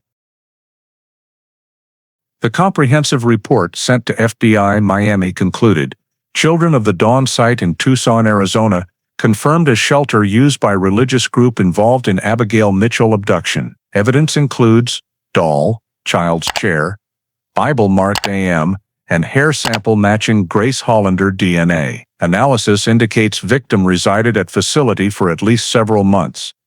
Direct Florida, Arizona connection established. Reading the report again, Eleanor thought of Larkin, the agent who had written the final line in the original file, "Start from the water, follow the direction the person or object drifted." 60 years later, they had followed exactly that path, not from water, but from the blazing light in the middle of the desert, where a child had once been taken in the name of Dawn. On August 2, 2014, while the Mitchell Task Force was finalizing the Tucson evidence report, an unexpected discovery emerged from the FBI's old archives in Washington. During digitization of historical correspondence, a technician found an unopened envelope postmarked March 1957, sender, Henry Mitchell. Clearwater, Florida, addressee, Federal Bureau of Investigation, Tampa Field Office. The postmark was intact. The envelope yellowed with age. Inside were 4 handwritten pages in blue ink, slanted but legible. When forwarded to the task force, Eleanor Graves and Agent Jonathan Pierce read it together in the Miami records room. The very first line stopped them cold. "I, Henry Mitchell, write this letter in desperation. I believe my daughter was not taken by a stranger, but handed over to someone known to us. Someone connected to St. Augustine Church in Clearwater." The letter detailed suspicions Henry had kept secret after Abigail disappeared. A local priest, named Father Patrick Doyle, had advised him that the child may have been taken by people of faith to protect her from the sins of the world. Henry wrote, "He spoke as if he knew beforehand. His eyes avoided mine when I pressed him. When I returned a second time, he had already left town." The letter also mentioned that Evelyn attended that church weekly and had befriended a strange woman who joined a small prayer group, a description matching Ruth Moore. The final sentence read, "I do not believe God took my child. I believe someone gave her to them, and that person is right here, in our own church." There was no record of any reply. The letter had apparently never been processed or was misfiled among thousands of citizen tips received after child disappearances in that era. Eleanor had the letter sealed, scanned, and cross-checked with local records. Results confirmed. Father Patrick Doyle served at St. Augustine, Clearwater, 1952. 1956, then transferred to Savannah, Georgia, retired 1973, died 1989. Grace's statement about the woman in white and the middleman who spoke to her mother now pointed directly to this figure. When Eleanor read aloud Henry's description of a cream-colored Plymouth sometimes parked near the church, the team recognized the match with the vehicle in the original file. An internal report concluded, high probability local intermediary made contact with Ruth Moore through religious network, then facilitated group access to Mitchell family. Eleanor immediately requested St. Augustine Parish records for 1956. In the archived ledger, Evelyn Mitchell's name appeared regularly on the June mass attendance list. Henry's did not. Below was a note: assists private prayer group, coordinator, R. Moore. The entry clarified everything. Ruth Moore had been present in the church as an authorized religious volunteer under Father Doyle's permission. Children of the Dawn was not merely a nomadic cult operating on the fringes. It had infiltrated local religious communities as a prayer group, thereby identifying vulnerable individuals. Henry Mitchell, in his desperation, had seen the connection sooner than anyone, but his letter had been buried in unprocessed files. Eleanor sent an urgent report to FBI Miami with a copy of the letter, stating, "New document reveals existence of local intermediary. Father Patrick Doyle, St. Augustine Church, Clearwater. High likelihood he was the link between Ruth Moore and the Mitchell family. Recommend investigation of related religious records and personnel." At the end of the briefing, Eleanor sat alone rereading every line Henry had written nearly 60 years earlier, feeling the anguish of a father trapped between faith and loss. She added to her workbook, "Henry knew what it took us 6 decades to see. He knocked on the right door, no one answered." After Henry Mitchell's letter was disclosed, and the St. Augustine, Children of the Dawn connection confirmed, Dr. Eleanor Graves requested comprehensive modern forensic re-examination of all 1956 original evidence. The goal was to detect biological traces that had never been testable with 1956 technology. Every item, the yellow ribbon, white cloth fibers, floor dust, and hair from the Woolworth scene, was transferred from Tallahassee storage to FHD Forensics in Miami. This time, the process used next-generation DNA sequencing capable of separating heavily degraded cellular material spanning decades. Eleanor personally oversaw the work with senior forensic technicians. The floor dust sample was dissolved and treated with special enzyme solution. After 48 hours, the sequencer displayed an anomaly, a genetic sequence that did not match any profile from Grace Hollander or Evelyn Mitchell. The technician ran 3 independent verifications, all returned the same result. A third, clearly defined DNA profile appeared, male, possessing a complete Y chromosome, proving it was not environmental contamination, but genuine biological trace. Eleanor ordered full retesting of equipment and lab space to rule out error, but after 2 additional rounds, the unknown male sequence remained on both the fabric fibers and dust, adhering to the ribbon. Preliminary analysis determined the male DNA belonged to an individual with blood type O, no genetic relation to the victim or Mitchell family. Biological age estimated from methylation levels placed the man between 30 and 40 years old in 1956. The room went quiet as they read the findings. The initial report stated, presence of unknown male DNA, not matching any identified subject, likely secondary contact, meaning at least one other man had directly handled Abigail's belongings, most likely when she was removed from the store or placed in the vehicle. Eleanor immediately ordered the new DNA profile queried against the National CODIS database, comparing it to over 2 million criminal, military, and registered Florida religious worker profiles. 3 days later, the system replied, no direct match found, no hits among convicted offenders, missing persons, or recorded deaths. However, preliminary genetic markers indicated the subject was a white male of probable northeastern U.S. ancestry, high likelihood of residence in a major city. Further biochemical analysis revealed traces consistent with chronic exposure to machine oil, suggestive of mechanical or light industrial work.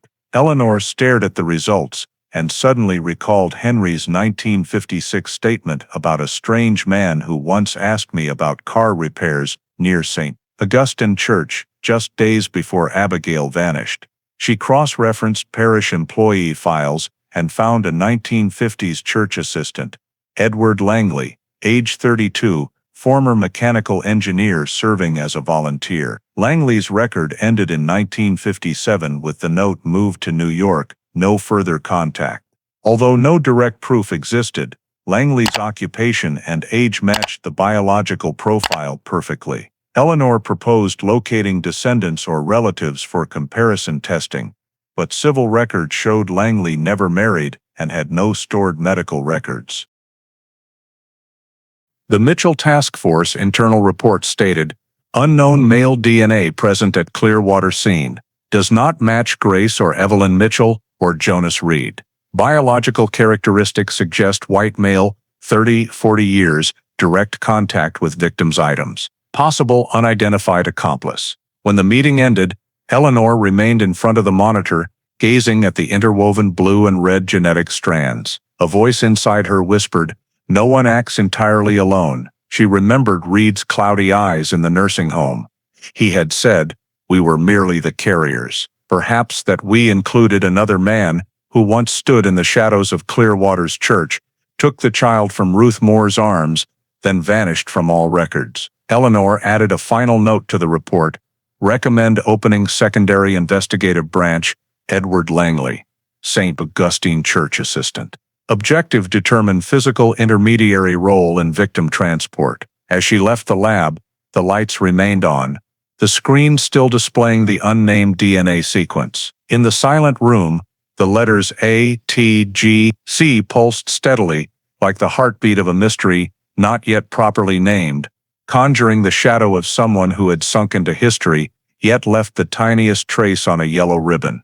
The only remaining mark of the hand that touched the child in the moment everything began. On September 14, 2014, after nearly 4 months of federal investigation, the Mitchell Task Force completed its final report, more than 600 pages long, compiling all results gathered from Florida, Georgia, Arizona, and various forensic laboratories. The presentation of the findings took place at FBI Miami headquarters, attended by representatives from FHD Forensics, the Florida Department of Law Enforcement, the Clearwater Police Department, and honorary advisor James Larkin, who joined via live video from his nursing home. On the main screen, the bold headline read, Federal Case 5607A, Mitchell Abduction Investigation, Final Report. Eleanor Graves, the lead forensic scientist, delivered the summary.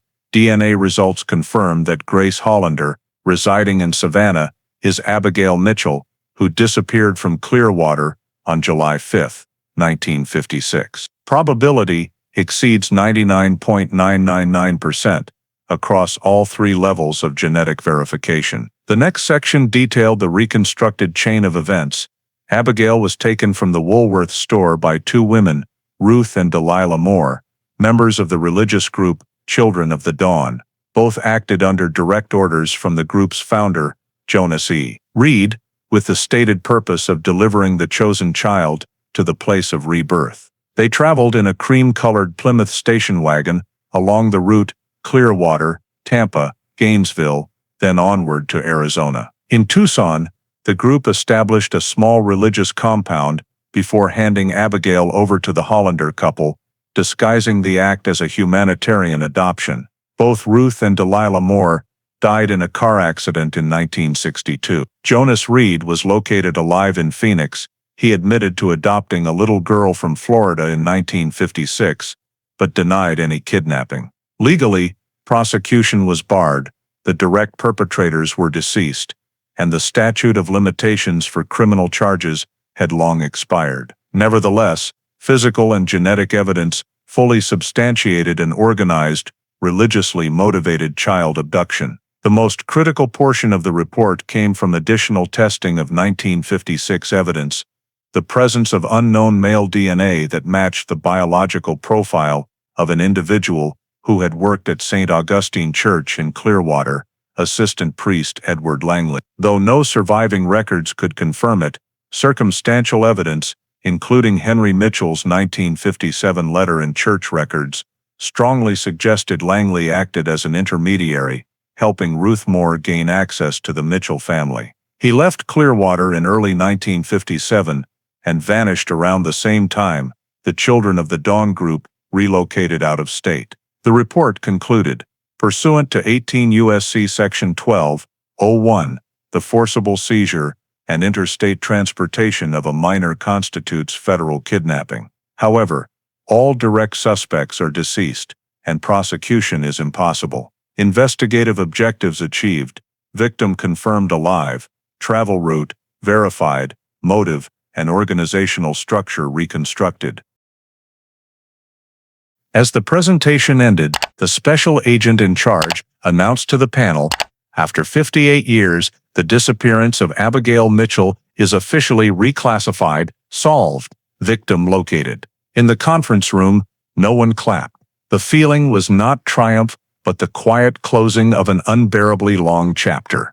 Eleanor looked toward the screen, where Larkin appeared. His aged face glowed faintly under the nursing home lights. He nodded slightly, lips moving as if speaking to himself. After the meeting, the report was handed over to the Florida Department of Law Enforcement for archiving and public release. In the opening of the official document, a brief summary appeared in capital letters. Victim Abigail Mitchell, missing since 1956, from Clearwater, Florida, has been identified alive as Grace Hollander. Direct perpetrators, Ruth and Delilah Moore, deceased, 1962.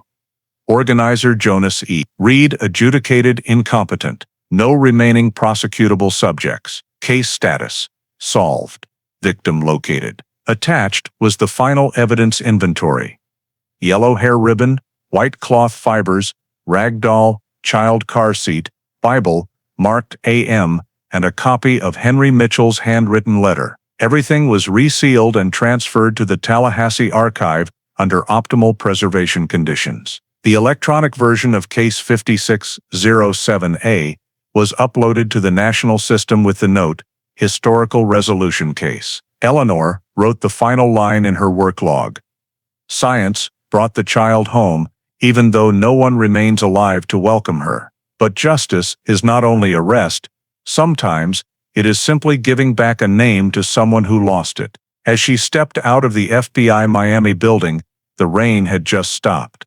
The air was humid and bright. She looked up at the wide sky, thinking of the little girl from long ago and all the people who had died searching for her. 60 years closed with an administrative code, yet behind it lay lives, beliefs, and an old detective who once wrote, "Permanent storage, awaiting future technology." Now that future had arrived. At the Clearwater nursing home, Larkin received a printed copy of the report delivered by hand. He read every line, hands trembling, but eyes shining. When he reached victim located, he smiled faintly and said to the nurse beside him, "We finally found her." That afternoon, national news carried a brief item, 1956 cold case solved. After 58 years, missing girl found alive in Georgia. No sensational details, just a few summary lines. But in the Florida State Archives, file 5607A was closed, its final system status glowing pale green, solved. On September 25, 2014, after case 5607A was officially closed and released, the Florida Department of Law Enforcement, in coordination with the Mitchell Task Force, organized an official reunion between Grace Hollander and the surviving Mitchell relatives at a private venue in Gainesville. It was a warm morning, sunlight filtered through ancient live oaks outside the Alachua County Administration Building, where the discreet press-free meeting took place. In the small conference room sat three distant cousins, descendants of Henry Mitchell's younger brother, now living in Jacksonville. They brought a few old family photographs, Henry and Evelyn's 1949 wedding portrait, the house on Maple Street, with its white picket fence, and a small photo of Abigail with her mother, still bearing the handwritten note on the bottom corner, "First summer in Clearwater." When Grace entered, her hands trembled slightly, but her eyes were bright. The room seemed to pause for several seconds. She looked at the pictures, reached out, and touched the face of the mother she only dimly remembered. An elderly woman from the cousin group stepped forward and whispered, "You look so much like Grandma Evelyn." Grace smiled, voice catching. "I'm not sure I still remember Mom's face, but it feels like she's always been in my dreams." Conversation unfolded slowly. Investigators, legal representatives, and Dr. Eleanor Graves sat in the back, observing and taking notes. When the relatives spoke of Henry, the great-uncle who spent half his life searching, writing dozens of unanswered letters, Grace was silent for a long time, then said softly, "I wish he were still here to know I was safe." She took from her pocket the old slip of paper she always carried, the one that read, "Holly, grow up in the light," and placed it beside the Mitchell family photos. Everyone in the room recognized the symbolic closing of a very long journey. Afterward, the Department of Law Enforcement representative read the legal declaration based on DNA results, physical evidence, and Federal Bureau of Investigation confirmation. Citizen Grace Hollander, born 1950 in Florida, is hereby recognized as Abigail Mitchell, victim in case 5607A. All civil identity rights and birth records will be restored to the original name. When signing the identity confirmation document, Grace paused, looked down at the line, "Abigail Mitchell," and said, "I've lived my whole life under a different name, but maybe part of me has always been Abigail." She signed neatly, hand shaking yet steady.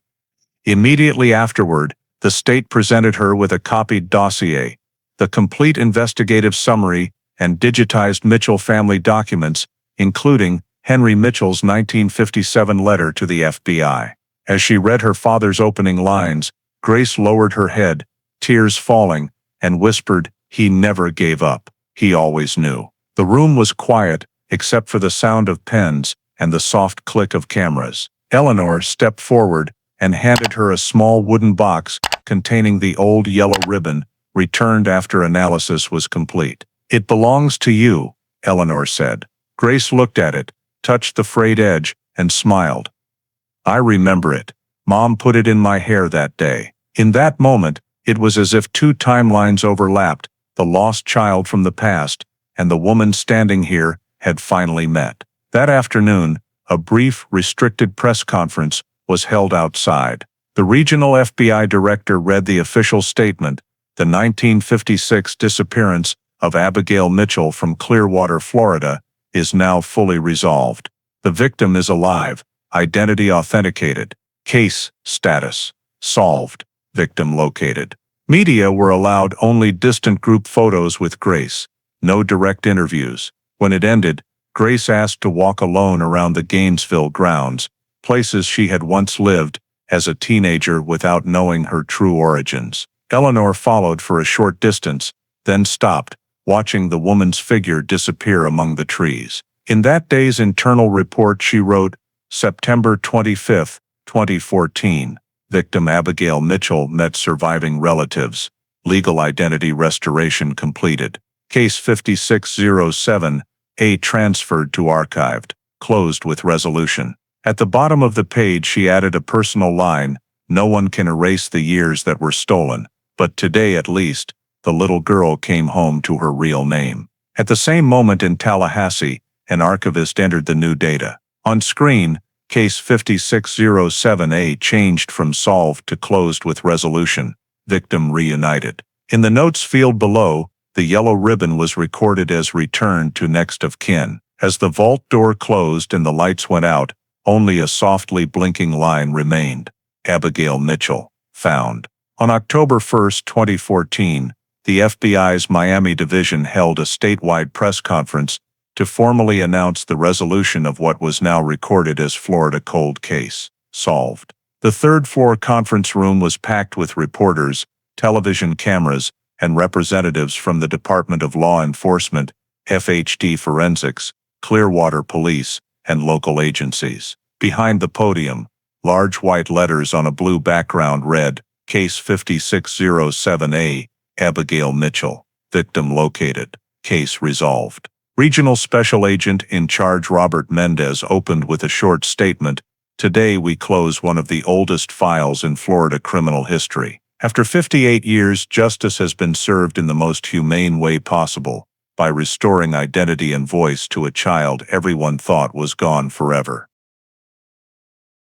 He then invited Dr. Eleanor Graves to the podium, the scientist who had led the entire DNA and forensic investigation. Eleanor spoke concisely, projecting a map of the investigative journey from Clearwater abduction site to Tucson, evidence recovery to Savannah, where she lived as Grace Hollander. She explained the three-tier DNA testing process and emphasized the role of modern forensic technology. Without DNA, this case would remain only a report gathering dust. Science opened the path so we could finally hear the truth time had buried. After her presentation, Director Mendez released the official summary: victim Abigail Mitchell confirmed alive, currently residing in Savannah, Georgia. Direct perpetrators, Ruth and Delilah Moore, deceased 1962. Organizer Jonas E. Reed, confirmed incompetent, non-prosecutable. Justice lies in bringing the truth back into the light. The room fell silent for several seconds before applause broke out. Reporters asked about the victim's emotions and whether more details would be released, but the FBI declined comment, citing privacy. Another asked if similar cases were under review. Eleanor answered, "There are thousands of cases like this. Every stored DNA sample is a voice still waiting." Because of that remark, at the end of the conference, the FBI and FHD Forensics jointly announced the creation of the Mitchell Fund to cover DNA testing costs for unsolved cases. Director Mendez explained, "In this investigation, recovering, testing, and analyzing evidence cost tens of thousands of dollars. Not every local department can afford that. The Mitchell Fund exists to give forgotten cases a second chance." The fund received initial funding from the Florida Department of Law Enforcement and a personal contribution from Grace Hollander herself, who decided to donate part of her retirement savings to help other lost children be found. In a thank you letter sent through the office, she wrote, "If DNA technology could bring me home, it can bring light to those still missing." Eleanor read the letter aloud to the audience. Her voice broke, and the entire room rose in applause. The screen image changed to the 1956 photograph of Abigail, blonde hair, yellow dress, innocent smile. The picture that had sat in file 5607A for 6 decades. Beneath it, Abigail Mitchell, found 2014. In the back, young investigators stood quietly, many with heads bowed. For them, this case was not just an achievement, but proof of what the job truly means. Sometimes justice arrives, not in a courtroom, but in the recovery of truth. When the conference ended, and reporters surrounded Eleanor, asking for her personal feelings, she simply said, "We didn't solve a crime, we just gave a person her name back." That same day, major networks broadcast the story nationwide as the longest solved missing child case in U.S. history. The Florida Department of Law Enforcement approved the Mitchell Fund with an initial budget of $500,000, managed by FHD Forensics. The first grants went to DNA testing for 3 other missing child cases. In the fund's founding document, the final note quoted Larkin, "No one is truly gone as long as someone still remembers them." At the Clearwater nursing home, Larkin watched the evening news, saw the case footage, and his eyes filled with tears. When the reporter mentioned him as the first detective to open file 5607A, he only smiled and whispered, "No, I was just the one who kept the flame alive until someone else found the light." In Miami, as everyone left the room, Eleanor lingered last, looking at the case closed sign still hanging on the door. In her notebook, the final entry for that day was 4 words: "The light has returned." 11 days after the press conference announcing resolution, on the morning of October 12, 2014, the mail intake office at FHD Forensics in Miami received an envelope with no return address and only a cold typed line, "Don't let the light go out." Inside were 3 old black and white photographs on yellowed paper. 2 clearly showed Jonas E. Reed standing beside a man in Catholic clerical clothing in front of St. Augustine Church in Clearwater. The third depicted a small ceremony with women in white robes, including 2 faces identical to Ruth and Delilah Moore. On the back of the first photo, handwritten words read simply, 1956. Clearwater. Eleanor Graves was urgently notified when security screening discovered the envelope had been hand-delivered through internal mail, bearing no postmark, only the lab's internal address. The entire package was immediately sealed and transferred to forensics. Scanning revealed faint fingerprints on the flap adhesive and a tiny biological trace on the glue edge. DNA analysis produced a result that stunned the team. The genetic profile matched 100%. The unknown male DNA found on the yellow ribbon at the 1956 Woolworth scene. The report read, "DNA profile match 100%. Sample source unknown male, case 5607A." In other words, the person who sent the anonymous envelope was the same individual who left the mysterious trace at the crime scene nearly 60 years earlier. Eleanor ordered deeper checks, but the envelope had no routing marks, no return address, no postal data indicating manual or internal delivery. The photographs provided clear evidence of direct contact between cult leader Jonas Reed and a priest historians identified as Father Patrick Doyle, the same cleric mentioned as a suspect in Henry Mitchell's 1957 letter. This proved Reed and Doyle had met and possibly collaborated before the abduction. Eleanor immediately reported to FBI Miami and requested authentication. Imaging experts confirmed the film and paper dated to the 1950s with no signs of alteration. In an emergency meeting with the special agent in charge, she laid out everything. "We have proof cult leader Jonas Reed had direct ties to Father Doyle, and the envelope sender carries the same DNA as the unknown male from the original scene. Someone is still alive.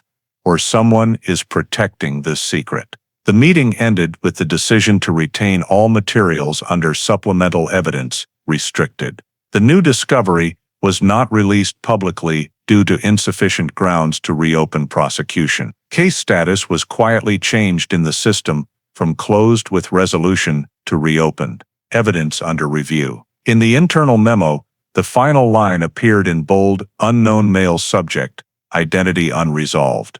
Case retained under continuous observation. As Eleanor signed the sealing document, she looked at the 3 photographs laid out before her, Reed, Father Doyle, and the women in white, and whispered to herself, "This story isn't over yet." On December 22, 2014, after 3 months of reviewing and verifying all newly submitted evidence, the Florida Department of Law Enforcement officially closed case file 5607A. The new evidence, including the anonymous envelope and the photographs linking Jonas Reed and Father Patrick Doyle, was authenticated as belonging to the correct era, but was deemed insufficient to reopen a criminal prosecution. DNA analysis confirmed that the sender of the envelope matched the unknown male sample collected at the 1956 crime scene. However, the individual's identity could not be established, and no living relatives remained for comparison. In the final federal summary report, the review board stated clearly, the 1956 Mitchell case has concluded all legal investigation. Victim Abigail Mitchell has been located alive. All direct suspects are deceased. Unidentified DNA is present, but insufficient for prosecution. Final status, case solved, suspect undetermined. That same day, every paper file, physical exhibit, genetic sample, and copy of the federal report was sealed, packaged, and transferred to the Central Archives in Tallahassee. The familiar wooden evidence crate received a new layer of silver tamper-evident sealing tape and was labeled Historical Archive. Do not reopen without federal order. The archivists signed the receipt and slid the crate back into row 17, the exact same spot where it had rested for half a century. In the dim light of the vault, the label was rewritten in clear lettering. 5607, A. Abigail Mitchell, Clearwater PD, 1956, 2014. When the steel door closed, the electronic system updated the master screen, case solved, suspect undetermined, victim located archived, permanent. In Miami, Dr. Eleanor Graves submitted the final report of the Mitchell Task Force. In the opening paragraph she wrote, File 5607A is not merely a case. It is the starting point of the era of genetic justice. 60 years and one tiny DNA sample rewrote history. She signed the document, closed the folder, and looked out the window at the late afternoon sunlight falling across the low-rise buildings. In Clearwater, retired Detective James Larkin passed away peacefully. Just weeks later, the completed report was delivered to his nursing home as a final gift. His name was added to the case appendix, Original Investigator, Service Completed. And so the case that had begun with a panicked phone call on a July afternoon in 1956 officially ended. Not with sirens, but with the quiet scratch of a pen on the final page, marking the close of one era and the beginning of a new legacy for forensic DNA science, where justice may arrive late, but it never loses the trail. The story of the Abigail Mitchell case is not only a journey to solve a disappearance, it is also a mirror reflecting many values of modern American society: faith, responsibility, and the power of science, joined with humanity. 60 years for a kidnapped child to reclaim her true name is proof that justice never dies, it only waits to be awakened. The story shows that in the United States, the perseverance of investigators, people like Detective James Larkin and Dr. Eleanor Graves, combined with advances in DNA technology, has created a system of justice that rests not only on convictions, but on truth and compassion. In today's society, when trust in institutions is sometimes tested, Abigail's story reminds us that even small acts, from Henry Mitchell's long-forgotten letter to the DNA sample Grace Hollander mailed simply to find her roots, can reconnect a chain of justice that seemed forever broken. It also demonstrates the importance of preserving records, preserving evidence, and using science in service of people. On a personal level, it is a reminder that every individual has the right to know who they are and deserves to be found. On a societal level, it is a call to protect the vulnerable, children, the missing, the forgotten, with steadfastness and kindness. Today, as DNA technology becomes ever more widespread, we, modern American citizens, can learn one thing from this story. Justice does not come only from courtrooms. It comes from each of us refusing to turn away from the truth, no matter how long it has been buried. Thank you for following Abigail Mitchell's journey to the end. This story proves that no matter how much time passes, the truth always finds its way back to the light. Please subscribe to the channel so we can continue exploring cases solved by science together, where justice, even when it arrives late, always finds its path.